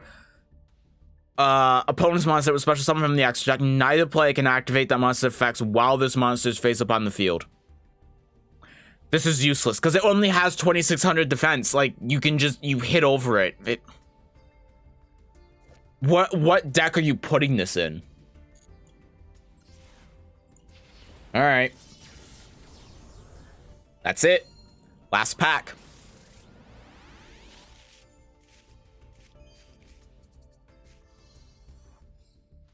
Cool. All right. So for 3,000 gems, I got all of this stuff. I got Topologic Trisbana, which... I don't know why it says new, because I already have this. I might have dismantled it because I don't have a use for it, because it's really only used in Cyberese decks, which are not, unless you're playing Mathmech, aren't good, and this card isn't played in Mathmech. Castell is like the best Magical Musketeer card, but like Magical Musketeers are bad, and like it's an okay generic rank 4, but there are better ones. F-Zero is actually really good if you can play a deck that's in. This card is useless, this card is useless. I already have 3 of Welcome Labyrinth, so that's my 4th. The Access code I already have 1 of course, so I just dismantle this one. This card's useless, this card's useless, this card is good, but I'm not gonna play the deck, same with this one. This one I might keep. This card is... I think it's actually decent if you play like Adamantipays or something, but I'm not going to play it. This card's good in Dinos, but I'm not going to play Dinos. This card I don't even think is useful in its archetype. This card's useless. Already have 3 of them. Zayama is good. Already have 3 of them. Useless. Tomb Bookmark's actually useful in, like, Exodia. Useless. Like, useless because there's no side deck in the game. Useless. So that's what you're getting with 3,000 gems. This is why this is a ripoff. Because what I would much rather have is I would much rather it just be pay 2,000 gems, you get 10 master packs, you get the cosmetics, and then I spend the last 1,000 gems on a secret pack that actually gives me maybe one thing that I actually want. Not a single thing in here is actually useful. Like, practically speaking. That's the problem. Okay, the punk thing can be useful, but I have to have the whole punk engine, and I don't have that. Like, other cards in here are useful if I actually want to play the archetypes, but I don't. Like, the only thing that can potentially be useful in here is the F-Zero. Like, obviously, access code, but who hasn't crafted access code at this point? It's like the only thing that's actually useful in here is the F-Zero. And what am I going to use that in? Ghost Trick? Like, if you're using F-Zero in a deck, that deck already sucks, right? So, you know, the blue dragon ninja will be useful in the future, but it's not now. And when ninjas are useful, they're gonna have their own selection pack. So is the one blue dragon ninja really going to make a difference? Probably not. So really, what I've gotten here is 2 URs of my choosing, and 1, 2, 3, 4, 5, 6, 7, 8 SRs of my choosing, which isn't bad, but at the same time, I could have just essentially gotten the same thing by opening secret packs, you know? And the other thing too is that the URs aren't even guaranteed. Like, I could have easily gotten 0 URs just as easily as, okay, that's actually not true probability speaking, but you know, like I could have gotten 0 URs, right? That's the other problem.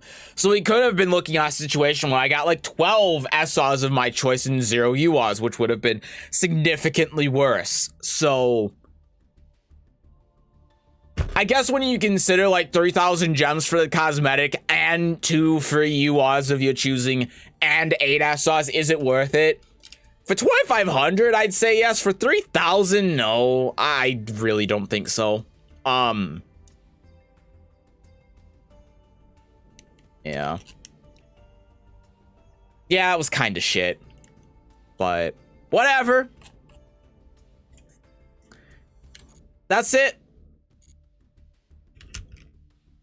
That was my 3,000 gems. What was in here that I wanted as well? Let's see. Oh, the Axo Sister stuff. Axo Sister, the punk, and so yeah, 2 Axo Sisters, the punk, and Psychic End Punisher. But I'm not opening the pack for those.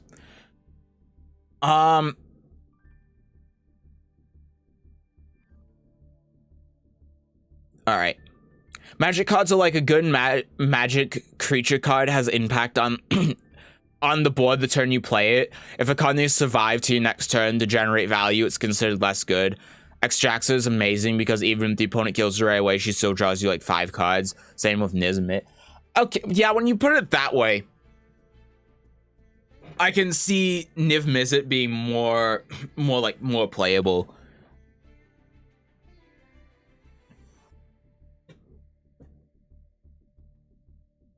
That makes a lot more sense. Because I can see now how if you're playing like any deck where you get the value out of summoning him right away, it's still a really good card to play.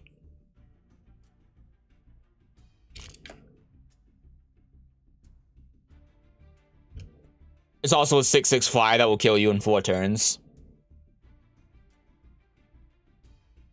See, and the thing is, I don't know how, like, the speed of magic works, so I don't know how significant killing them in 4 turns is. I don't know if that's like if that's fast or slow. I guess because it's flying, that makes it better, but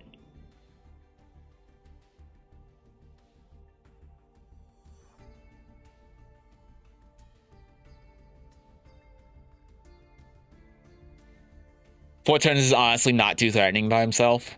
Okay.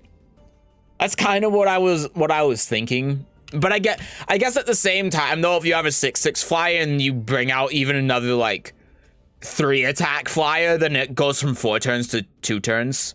Sorry, 4 attack flyer, not 3. I guess it depends. Which is obviously scarier since she kills in 3 turns, plus she's gaining you life. Yeah.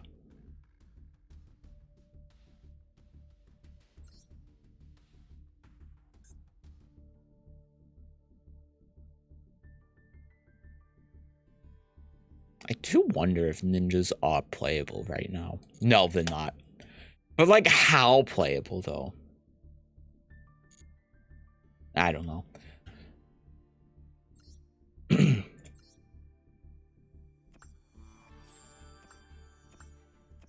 What the hell is this animation?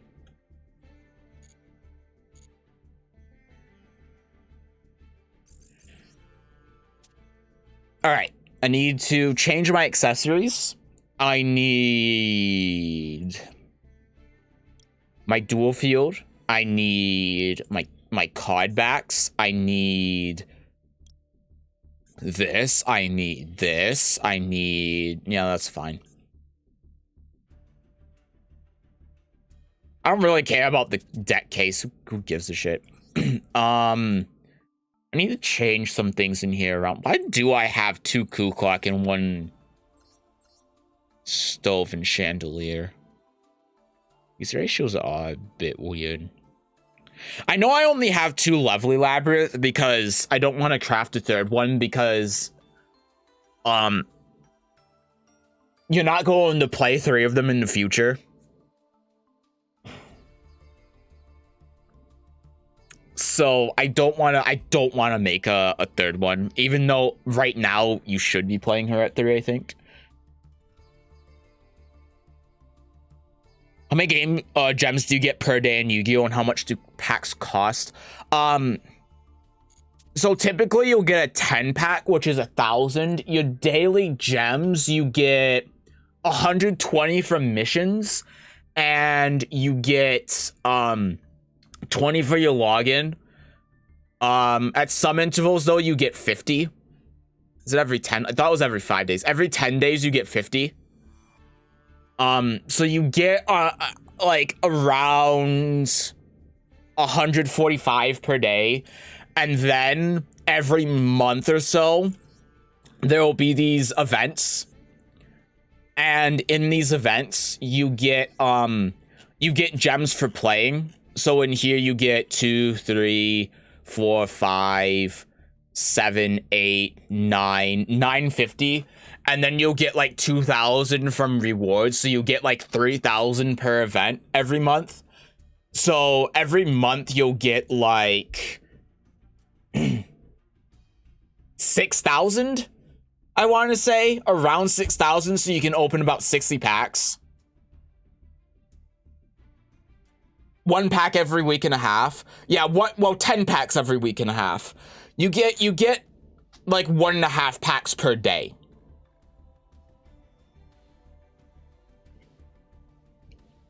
And in this game, in order to build like a basic deck, the pack was 1,000 gems. Did I miss here? So typically, like, one pack costs 100 gems, but typically you'll get the 10 pack instead of the 1 pack, because when you get the 10 pack, you get a guaranteed SR. And if you get a 10 pack and don't get a UR, then your next 10 pack you'll get a guaranteed UR. So you never really want to get the 1 pack, even though you could. So if we're talking about strictly how many packs you get per day, it's 1.5, but you'll never get just the 1 pack. You'll get the 10. So you get a 10 pack about every week. It's very generous. It's extremely generous.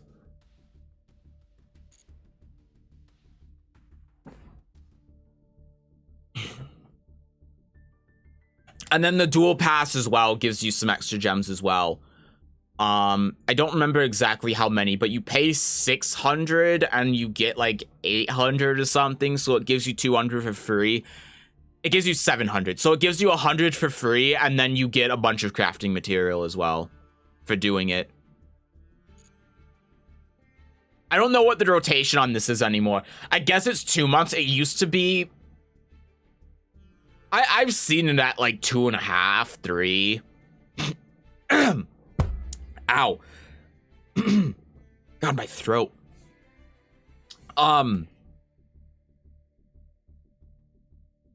So yeah, it's very generous. Even though, like, if you want to pay for anything, it's an exorbitant amount of money. You really don't have to. It's just that this costs so much for whales, but... Give me 1 second. I gotta... Just give me a second.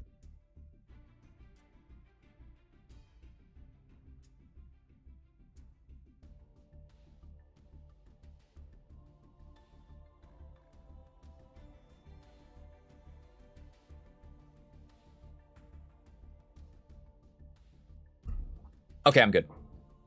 I assume this game has to use standard format plus legacy formats. No, it doesn't. It only has standard format. Because the only like official, well, okay, there are multiple official formats in Yu-Gi-Oh, but the only real official one that's actually played is standard format. So, like when there are events like this that get you gems, there'll be special rules in place. So like this one, for example, this one's been done before. This one, you can only use Xyz monsters in your extra deck. This one, in particular, is a legacy format. This one's new. But outside of events, you only have standard.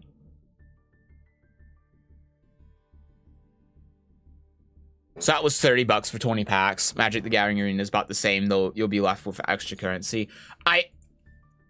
Let's see, for 20 packs, it's 2,000 gems. At standard rates, it would be about $30.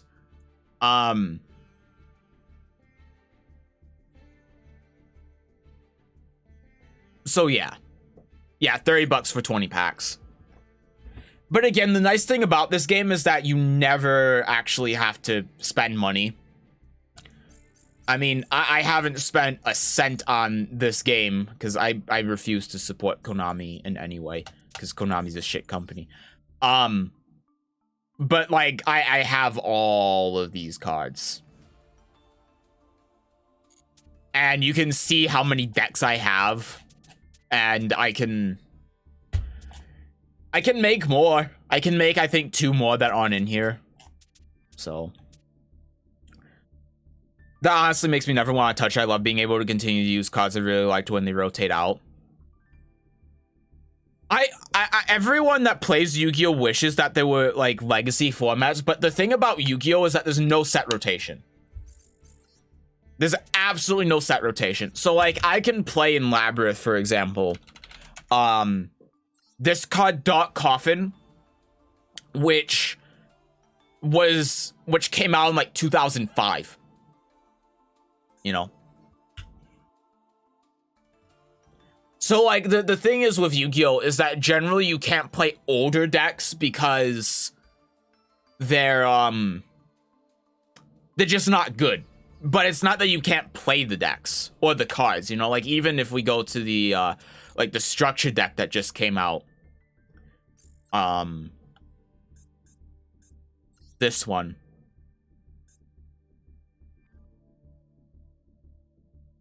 Like this card, for example, this card came out in like 2007 or something.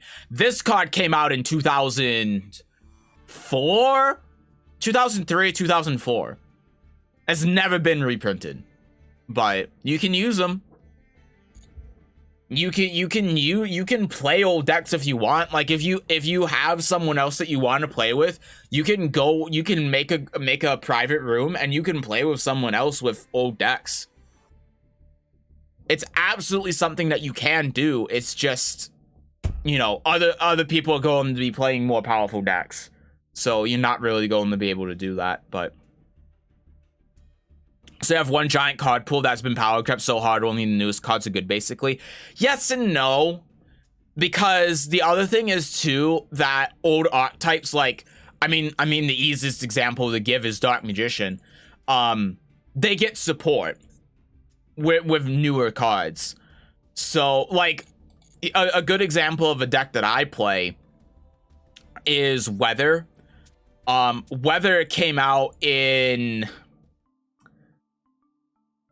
I want to say like 2014 or something. It's a super old deck. It's at least 8 years old. And this deck is still playable because in the past year, it got this field spell printed for it. Which makes the deck not like really good, but at least playable in a modern format. Can it compete with like the tier 1 decks? No, but can you at least play it in the game? Yes, because they printed this card to give it support. Let's see. Like Pendulum in general as well gets support. DDD, this is an archetype that came out. This is an anime archetype that came out in like 2012. And it's gotten a bunch of cards to give it support. Like in particular, like this deck came out before Link cards were a thing, and it got this card as a Link support card. And this card is this deck is playable, right? Again, is it going to compete with like the top tier decks? No, but even in modern format, it's been in and out of like competitively viable. Just depending on the format. It's only recently that it's come out of being competitively viable, and that's because the tier 0 deck has been plaguing the format for the past couple months. But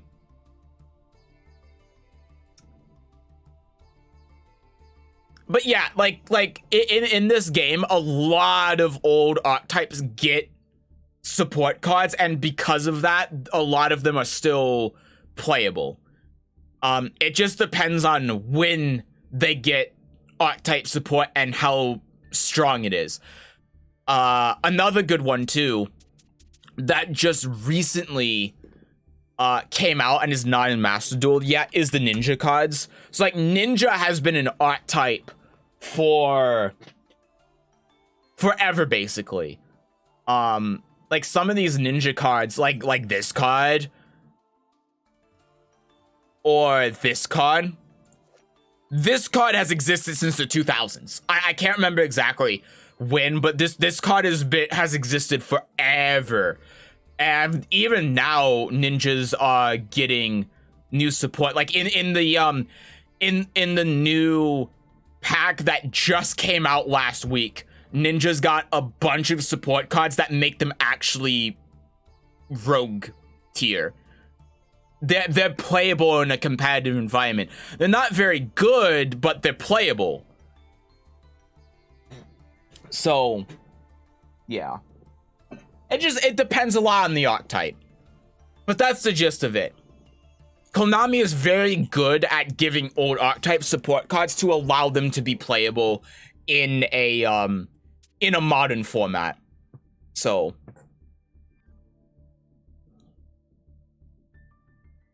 It just depends, though, again, on the archetypes, because some archetypes get better cards than others.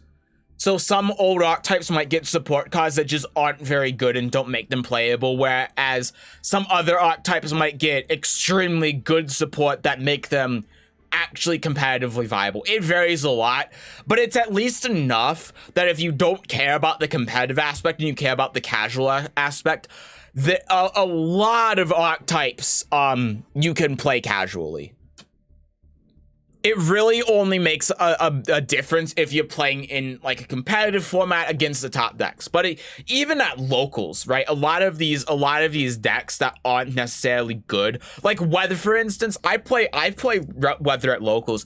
This deck you can play at locals. It's not going to win in any competitive sense, but there's so many decks in the game that like at a local level you can play this. So yeah. Anyway, that's the gist of it. Magic the Gathering's card history is long and kind of weird. The earliest cards in the game were either absolutely broken or absolutely useless, and you can kind of see them trying things and figuring things out. Yeah, same for Yu-Gi-Oh! Yu-Gi-Oh is very similar because you have cards that were made in the early days of Yu-Gi-Oh! Just like Magic that's still banned. You know, like Magic has Black Lotus, Yu-Gi-Oh! Has Pot of Greed, you know? But the strongest, some of the strongest cards that were ever printed in Yu-Gi-Oh! Were printed in the first set, and they're still banned. It's a very similar kind of thing. The difference with Yu-Gi-Oh! Though, is that Yu-Gi-Oh! Was originally like Takahashi originally based it off of Magic the Gathering. And so when the official card game was made, and it wasn't just like a concept that was thought up in someone's head so that they can put it into their manga as like as part of the story, they didn't know what the fuck to do with it, so they were just like, oh, let's just make like monsters that are stronger or weaker than each other, and let's let them use magic cards and shit, which had to be changed to spell cards because of copyright. And for a good, like, 5 years, I think, they just had no idea what to do. they had absolutely no idea what to do with Yu-Gi-Oh! That's why if you ever watch the anime,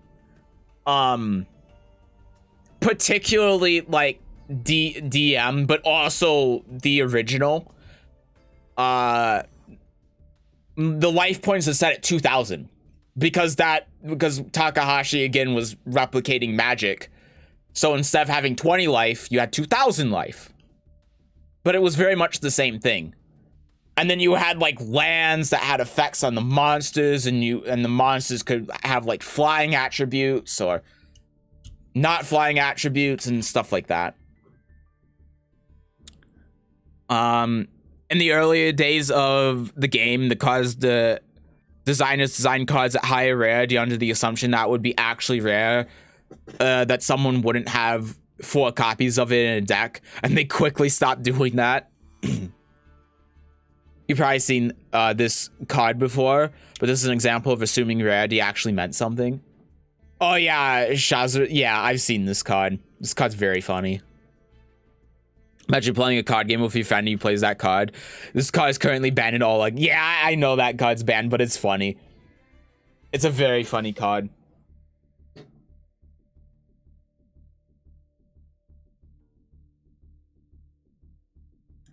I mean, Yu-Gi-Oh still kind of does that as well, though. In a weird way. Like, it's different between OCG and TCG, how rarities are.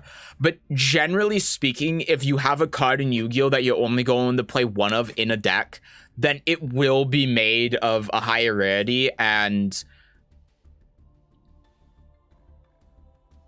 but at the same time, they also kind of double dip into TCG, and they also make it so that cards that are the most powerful cards in the deck are also generally made at higher rarity, but not necessarily the highest rarity though, right? Like sometimes they're like a lot of the time in Yu-Gi-Oh, what'll happen is like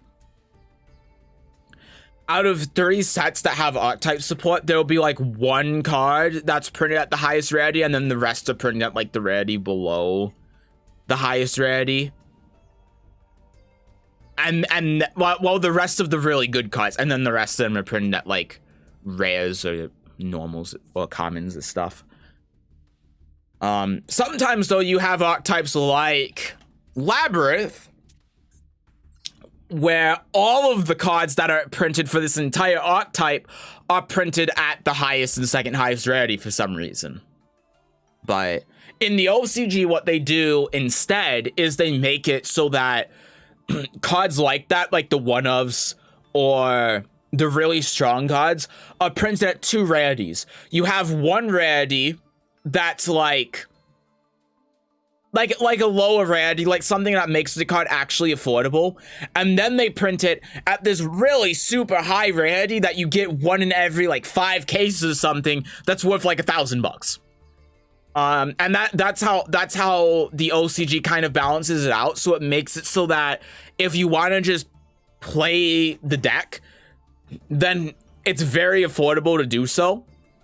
But if you're a whale and you want to keep pulling packs and you want to get this super ultra secret rare card that's like 1 in 10,000 chance, then you can keep buying packs and pulling for them. And also in the OCG, they make packs cheaper, but you only get 5 cards in a pack, whereas in TCG you get like 8 or something. So it makes it easier to buy more packs, to spend a lot more on packs. But that's kind of how they do it. They balance it so that they get a lot of money from whales wanting to get like the one super rare card, and that makes it so that the more like casual players or the players that don't want a whale can actually get the cards that they want for cheaper. Whereas in TCG, everything is just super expensive for no reason, and it really sucks. I understand deck in Magic the Gathering Arena. It's like that the entire deck is all rares and mythics.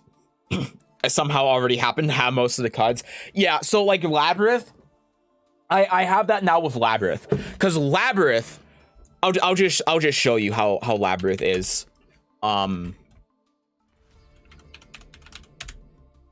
TCG Player. So I have all of these cards, right? But Labyrinth right now, this card is $25. You need to play 3 of this one. This card is $45. I've seen it go up. It's been going between 45 and 50. You need to play 3 of this card. This is 5. You need to play 1 of this one. This is 20. You need to play 3 of this one. This is 10. This card just came out in the last set. This you need to play 3 of. And then that's the whole archetype. And then there's one super rare that you play that's 22 cents. But besides this, every other card in the archetype is ultra rare, ultra rare, ultra rare, secret rare, and ultra rare. So this deck is incredibly expensive. Thankfully for me, I own all of this because I bought it when it was down here. When this was $15, this was 10. I got these for a little bit cheaper than it's showing on here because I waited until I saw someone selling them for super cheap. But I got 3 of her for 10. I got 3 of this for 15 each. I got her for like $2. Got her around here. And then I got her when she was at the very bottom, so she was like 10. But now this deck is like ungodly expensive. But I'm kind of in the same boat where like this deck is a bunch of super high rarity and it's very expensive, but I just happen to already have all of the cards before they got super expensive. So I don't know how it is for you with your deck, but for me, I'm in this weird situation where I almost want to sell all of these cards, right? Because just this card alone is worth more than I paid for the entire deck. So I'm like, I don't know. I don't know what to do. Oh, there's also another card too, which is just kind of generic trap deck support. Is this one that came out in the last pack, also a secret rare. So like every card that you play in this deck is like a secret rare and ultra rare, which is insane.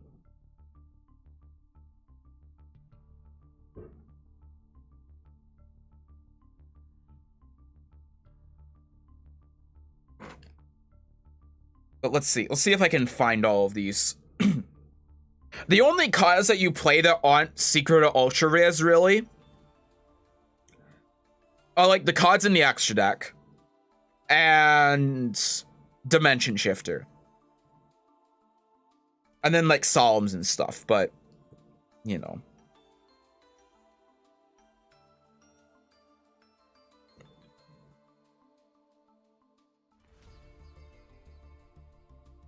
I don't know what are all these damn cards?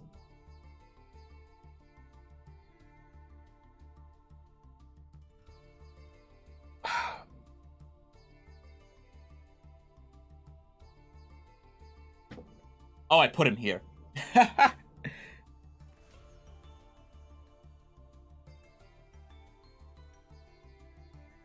Yeah, so there's like that one, and that one. And then that one.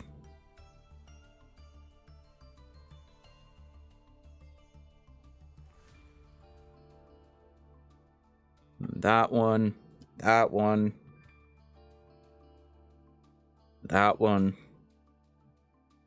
And that one. And that one. And that one.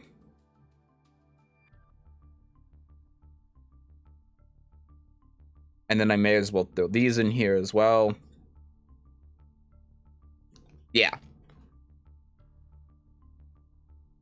So, like, let me just move things around real quick. But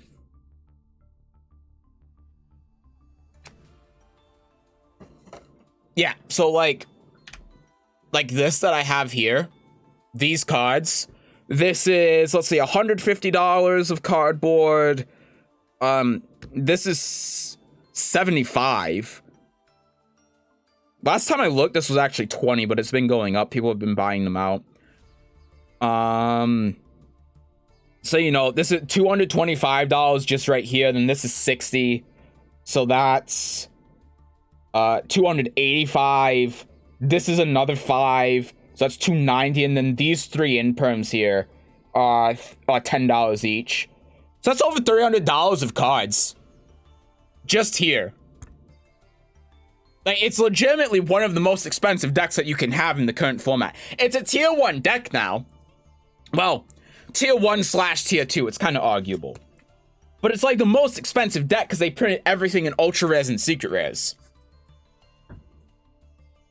And that's not even including the other cards that I got from the new set that I ordered and are still shipping.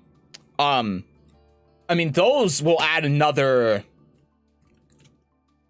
like $40. So it's what, $350-ish for the deck? I got the whole thing for like $120.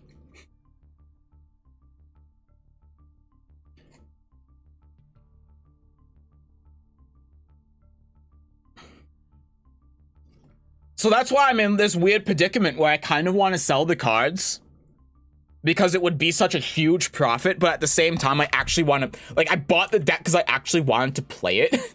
So I'm in this weird spot because what the thing is too, I bought these cards because I was pretty sure that they were going to go up in price. And honestly, I should have bought more. I should have bought it out because, like, if you look at the OCG, this deck was already doing well after the ban list came out, so this deck was always going to go up in price. But I didn't, and I just got the deck core. But the thing is, when I got the deck, I was working overnight, so I wasn't actually able to go to locals because it conflicted with my work time. So I have all this whole deck, but I've never actually been able to play it. So I'm at this weird point now where I want to play the deck, and it's good enough at my locals where I know I can win with it pretty consistently. But at the same time, I want to just sell everything because it's worth so much. And I don't think the price is going to go up at all. But at the same time, nothing's really going to get reprinted in the OCG. Even right now, the deck is like the second best deck in the format. So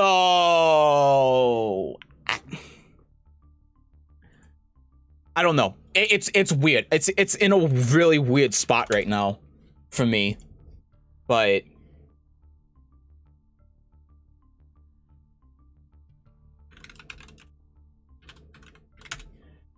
all I know is that I have to sell it at some point.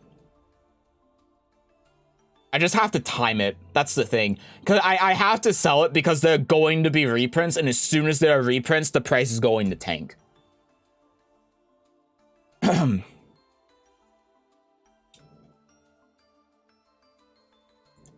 It's just like the question is, when do you sell it, you know? I think for me, I'll probably sell it when the I'll probably sell it when the deck is worth like $400, or when a card slash deck is made in the OCG that makes Labyrinth significantly worse.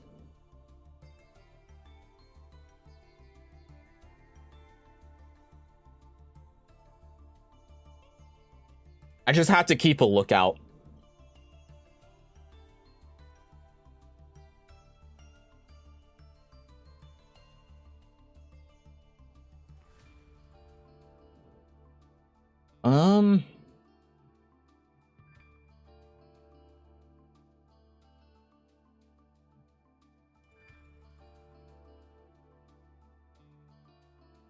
Trying to figure out what I swap out here for this deck. I guess I could put in Solemns. I don't really like Solemn though. I'm looking at decks right now on Master Duel meta, and a lot of people are playing with like Lord of the Heavenly Prism, which I don't want to make.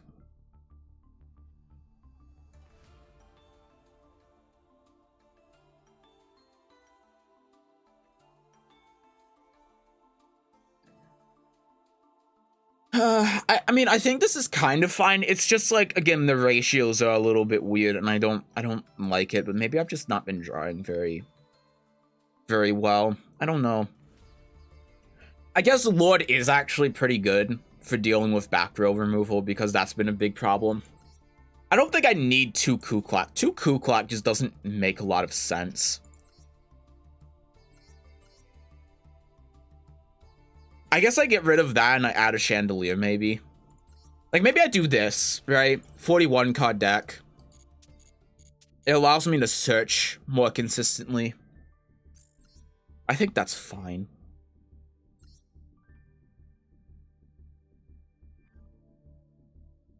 Oh shit, I forgot to put this back on.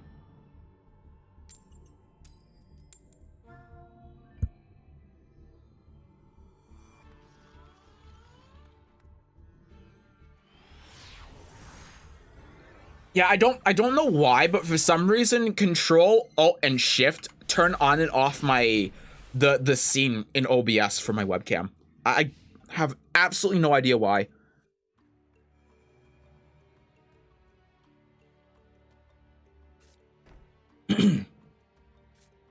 Lord, okay. Sure. We can probably get rid of D-Barrier then for the Chandelier.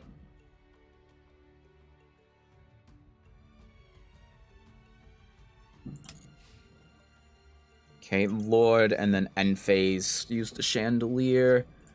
Get rid of D-Barrier. And then we'll add Welcome Labyrinth, probably, yeah.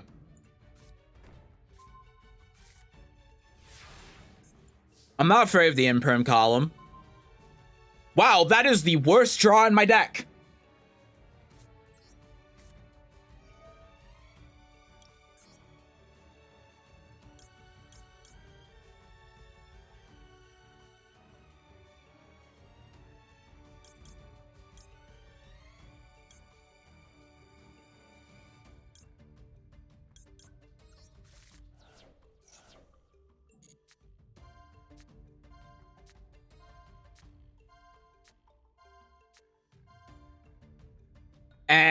And none of these cards actually do anything. I already have a Ghastly Glitch. Wow, this is terrible. I guess Chandelier is the best one here. Cause Chandelier, I can at least activate it. No, actually, this is good. Because it gets that out of my hand, and then I can set the field spell. I can activate the field spell. I can set Glitch. The problem is I can't really activate Welcome because I can't pot this or else Lord will come out.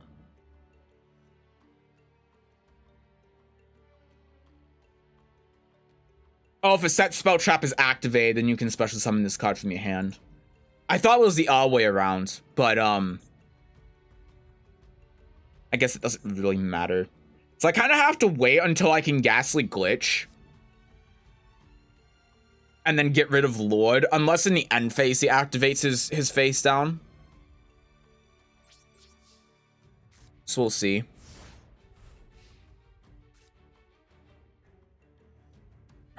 Do I welcome now?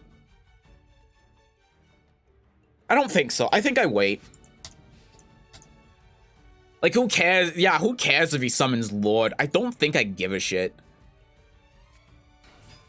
Trap Trick. Yeah, that's fine. That's Floodgate. And then he'll go into Sarah. And then Sarah here will pop.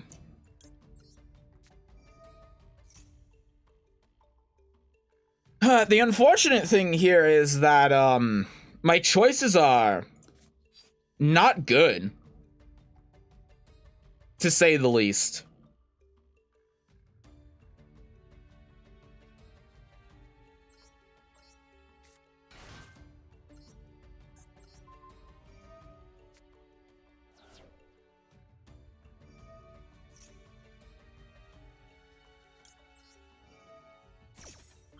I forgot that Sarah is unaffected by trap effects. I thought it was only, I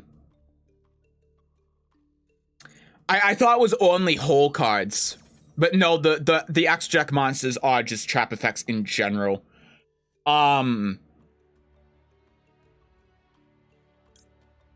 Will add Archfiend.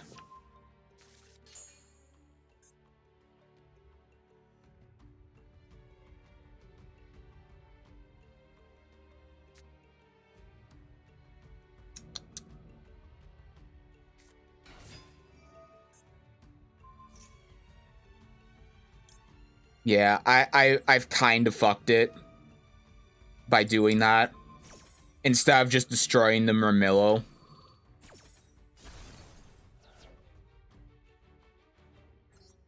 Ugh.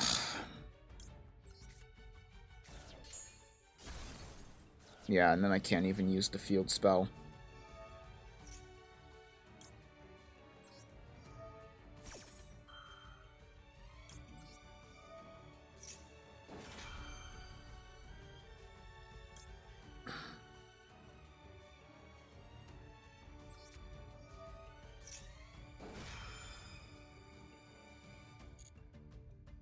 This could still be fine, though, maybe. It depends. Like, I can at least get over the Lord, and he can't floodgate it. Rivalry...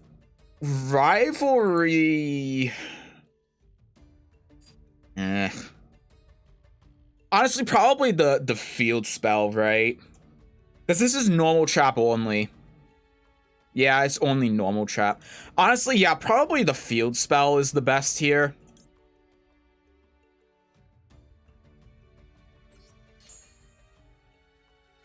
Rivalry isn't necessarily bad, but I feel like the field spell's better because I need to get a trap online so that I can actually special summon Lovely Labyrinth from my grave.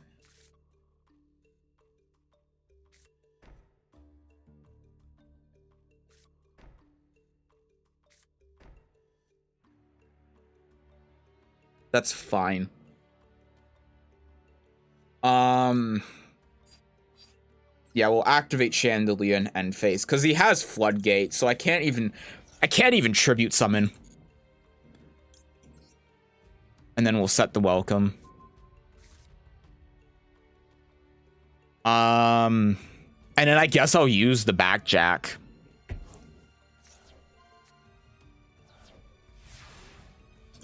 I am beyond saving. I'm beyond saving. I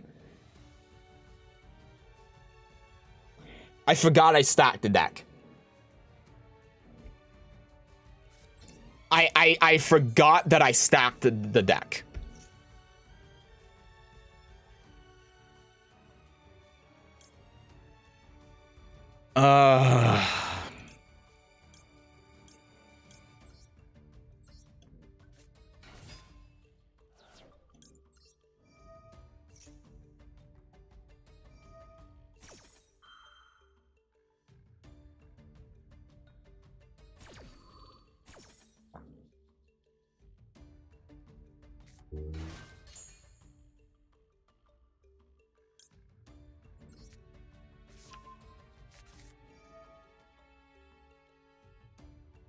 I forgot about Sarah's effect as well, so he's just going to pop the Welcome Labyrinth that I just set.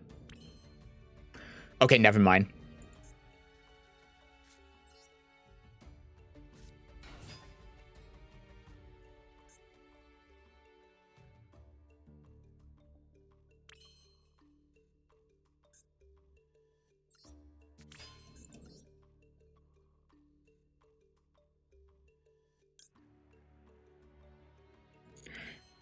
He's if I XC summon here, he's just going to floodgate it. I feel like I kind of gotta try though. How much damage do I have on board? I have 16, 26. I have 30. Okay, I have 34.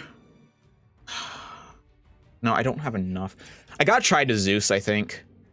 That's stupid, though, because then I lose the fucking welcome. But if I Zeus, then he's fucked.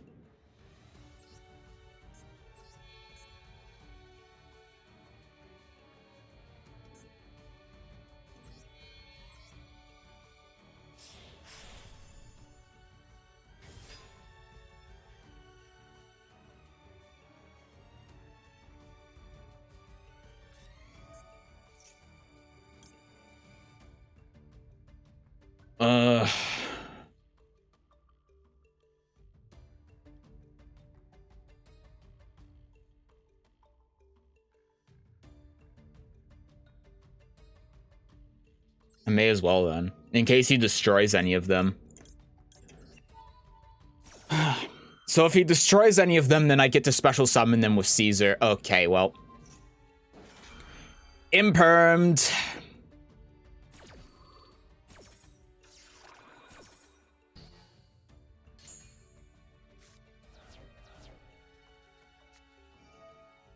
This Lord.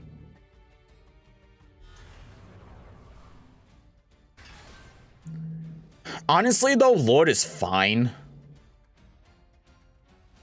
The problem here, though, is that he summons in Sarah. And then he activates that one trap he has, and then I'm... Oh, well, he had Shade Brigandine anyway.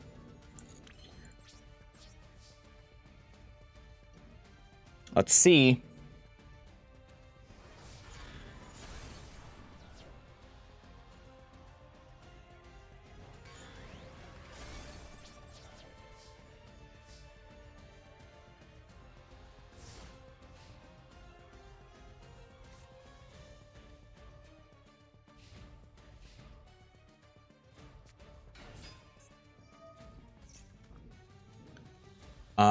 Yep. Not much I can do about that.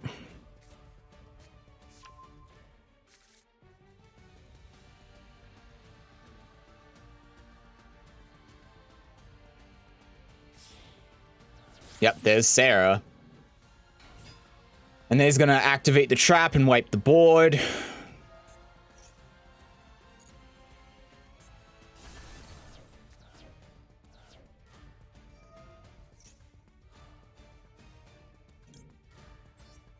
We'll just activate it at this point.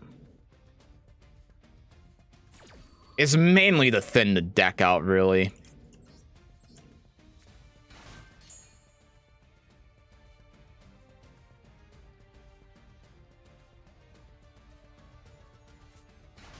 Wait, why did I add Ariane to my hand instead of the field spell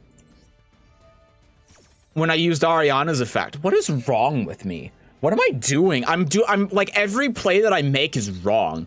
Oh, because it has to be monster. I see. That card, actually I can't use because I've used all of my welcome labyrinths. There's Floodgate.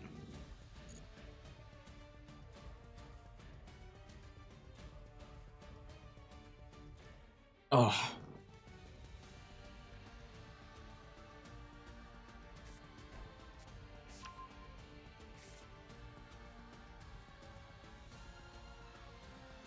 Yeah, I mean, I've just lost this game. I completely misplayed in every possible way. Like, I don't know what else to say. Yeah, I'm just gonna surrender. Every single play that I made that game was wrong. I don't know what else to say.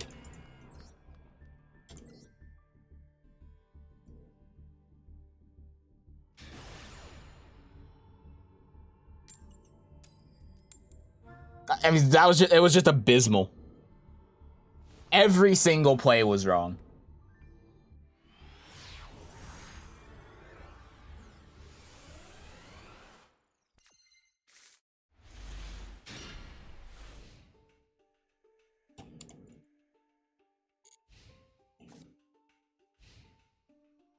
Yeah, this is a pretty decent starting hand.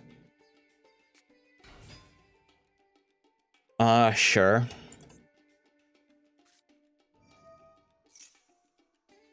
Oh, I wonder if something happens if I do this. No, oh, come on. It would have been so easy for there to be a special effect if you have both these activate at the same time, but no. Oh, that's so shit.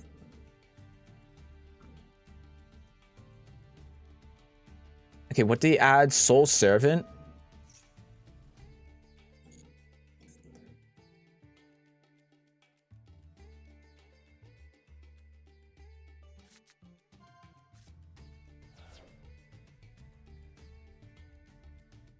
Okay, sure.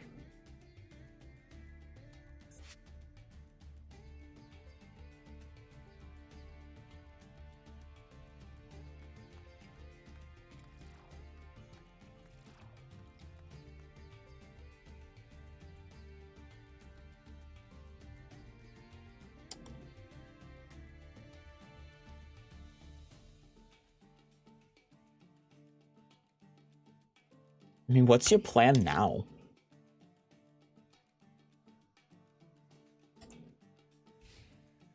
Okay. So we'll activate Chandelier here. I think we'll toss the welcome that we have in our hands. No, I should have actually tossed the, no. I mean, I could have gotten the feels, but wow.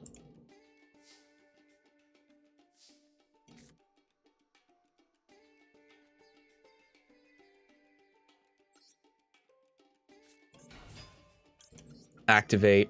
Oh no, because off of her, I just get the field spell, right? Yeah. No, this is absolutely correct. Activate the field spell. And does this do anything?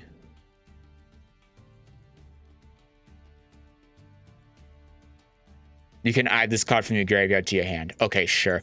Activate welcome. We will get this one. And then use effects. I guess we could just pop the Magic Karibo. and then rip one from his hand. That's the greedy play, right? That's a super greedy play. Or we could get rid of the Dark Magic Circle. I'm honestly not concerned about, though. I think I'd rather rip one from his hand. So we'll do Chandelier Chainlink 1, Lovely Labyrinth Chainlink 2, and then Welcome Chainlink 3. So that sets this. Then that pops a card in his hand. Oh, he's playing the structure deck. Okay. And then we'll add Chandelier. And then I guess we will... There's no point in using the effect to set another Welcome. So we'll just set 2. And then hit him in the face.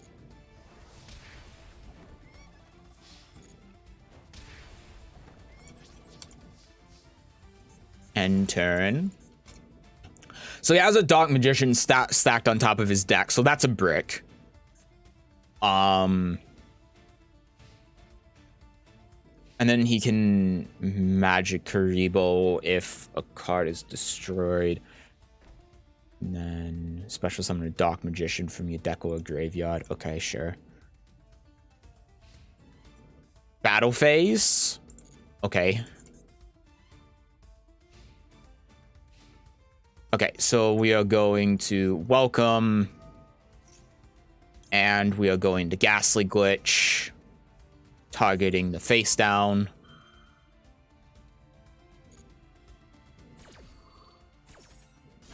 So that gets popped. I don't send. I don't care. And then we will special summon Archfiend.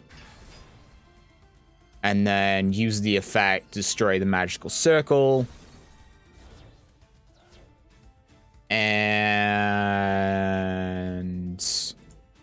no, that's fine. We'll just kill him. Yeah.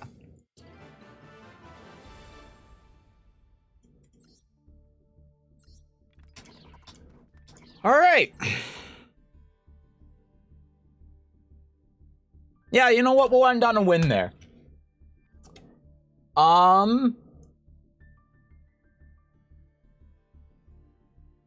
Yeah, like I said, today was a short stream. I have to go to work. So yeah, well actually I gotta eat lunch and then go. But either way, I am done for today. I will be back tomorrow at normal time at 3. And we'll be playing fighting game like normal. And then Saturday and Sunday I'm not going to be streaming, so today was a pretty non-stream week for me, I guess.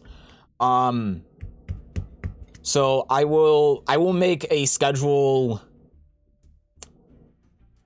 earlier than usual. I'll probably have it up like Saturday, if not tomorrow.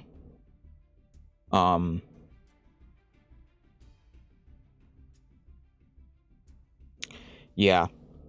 And then next week as well, I'm not going to put anything on the schedule, but I am going to try to stream at least once or twice, like later in the day at like 8 or so.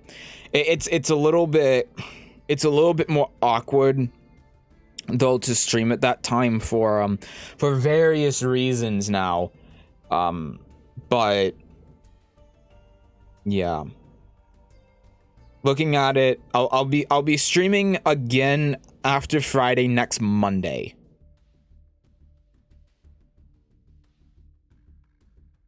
Monday, Friday, and Sunday for sure at normal time, and then Tuesday, Wednesday, and or Thursday, I'm going to stream a bit later. I just don't know what day, so I'm not gonna put it on the schedule. But there'll be a random stream like this one, in the evening on one of those days. I don't know. Streaming that late is a little bit is a little bit awkward. And it's like, just full disclaimer, until like July or August or so, streaming for me in general is going to be a little bit weird. It's gonna be a little bit sporadic, and there are going to be shorter streams like this every now and then. So I gotta figure out a system for it. But yeah, it's just gonna be a little bit weird and inconsistent until then, and then when that comes, I'll be back to being able to stream consistently. But it's just like there are various things that's making it hard to stream consistently. So yeah, I think how I'm just going to do it from now on, because like this week I said in the schedule I'd stream at like 9 or whatever, and then, you know, I ended up not, for one reason or another. So I think with those kind of streams, I just have to keep them off the schedule, but just like put them in there in a way that's like, hey, I might stream at this time on this day. But I just don't know if I should do that or if I should just leave it off and then stream when I do. I don't know. Maybe I just make it so that days I say no stream, I might stream at like 9. Because typically if I have a day where it says no stream, at least now, because before it was like if there was no stream, it was just because I wanted to take that day off from streaming. But now it's like I have other things in my schedule that conflicts with my streaming time. So the only time I can really stream on that day is like 9. But there are things that will stop me from being able to stream at that time that I won't really know until the day that I would stream. So I guess maybe what I should do is days that I say no stream, it's like I might stream at 9, but I'm also might not, instead of just putting on the schedule that I will stream at 9 and then end up not streaming for those reasons. Because pretty much every time I have that on the schedule, something comes up that makes it so I can't stream on that day. Not just that I don't want to, but that I can't. Whether it's like I'm working later than I was originally supposed to, or like I end up like one of my friends is not at work on that day for whatever reason. I just want to hang out with them instead of streaming or whatever, you know? So it's like, I don't know. I gotta figure something out for that, but yeah. I think that's what I'll do, is just from now on, if I say on the schedule no stream, then just I might, but just don't assume I will, and if I do, it's going to be later on in the day. I think that's really the only thing that makes sense. And then everything else is like normal. So, yeah. Anyway, I gotta go. I gotta make lunch, and then I gotta head off. So thanks for stopping by. I'll see you tomorrow, normal time, for a fighting game. Have a good day. I'll see you then. Bye-bye.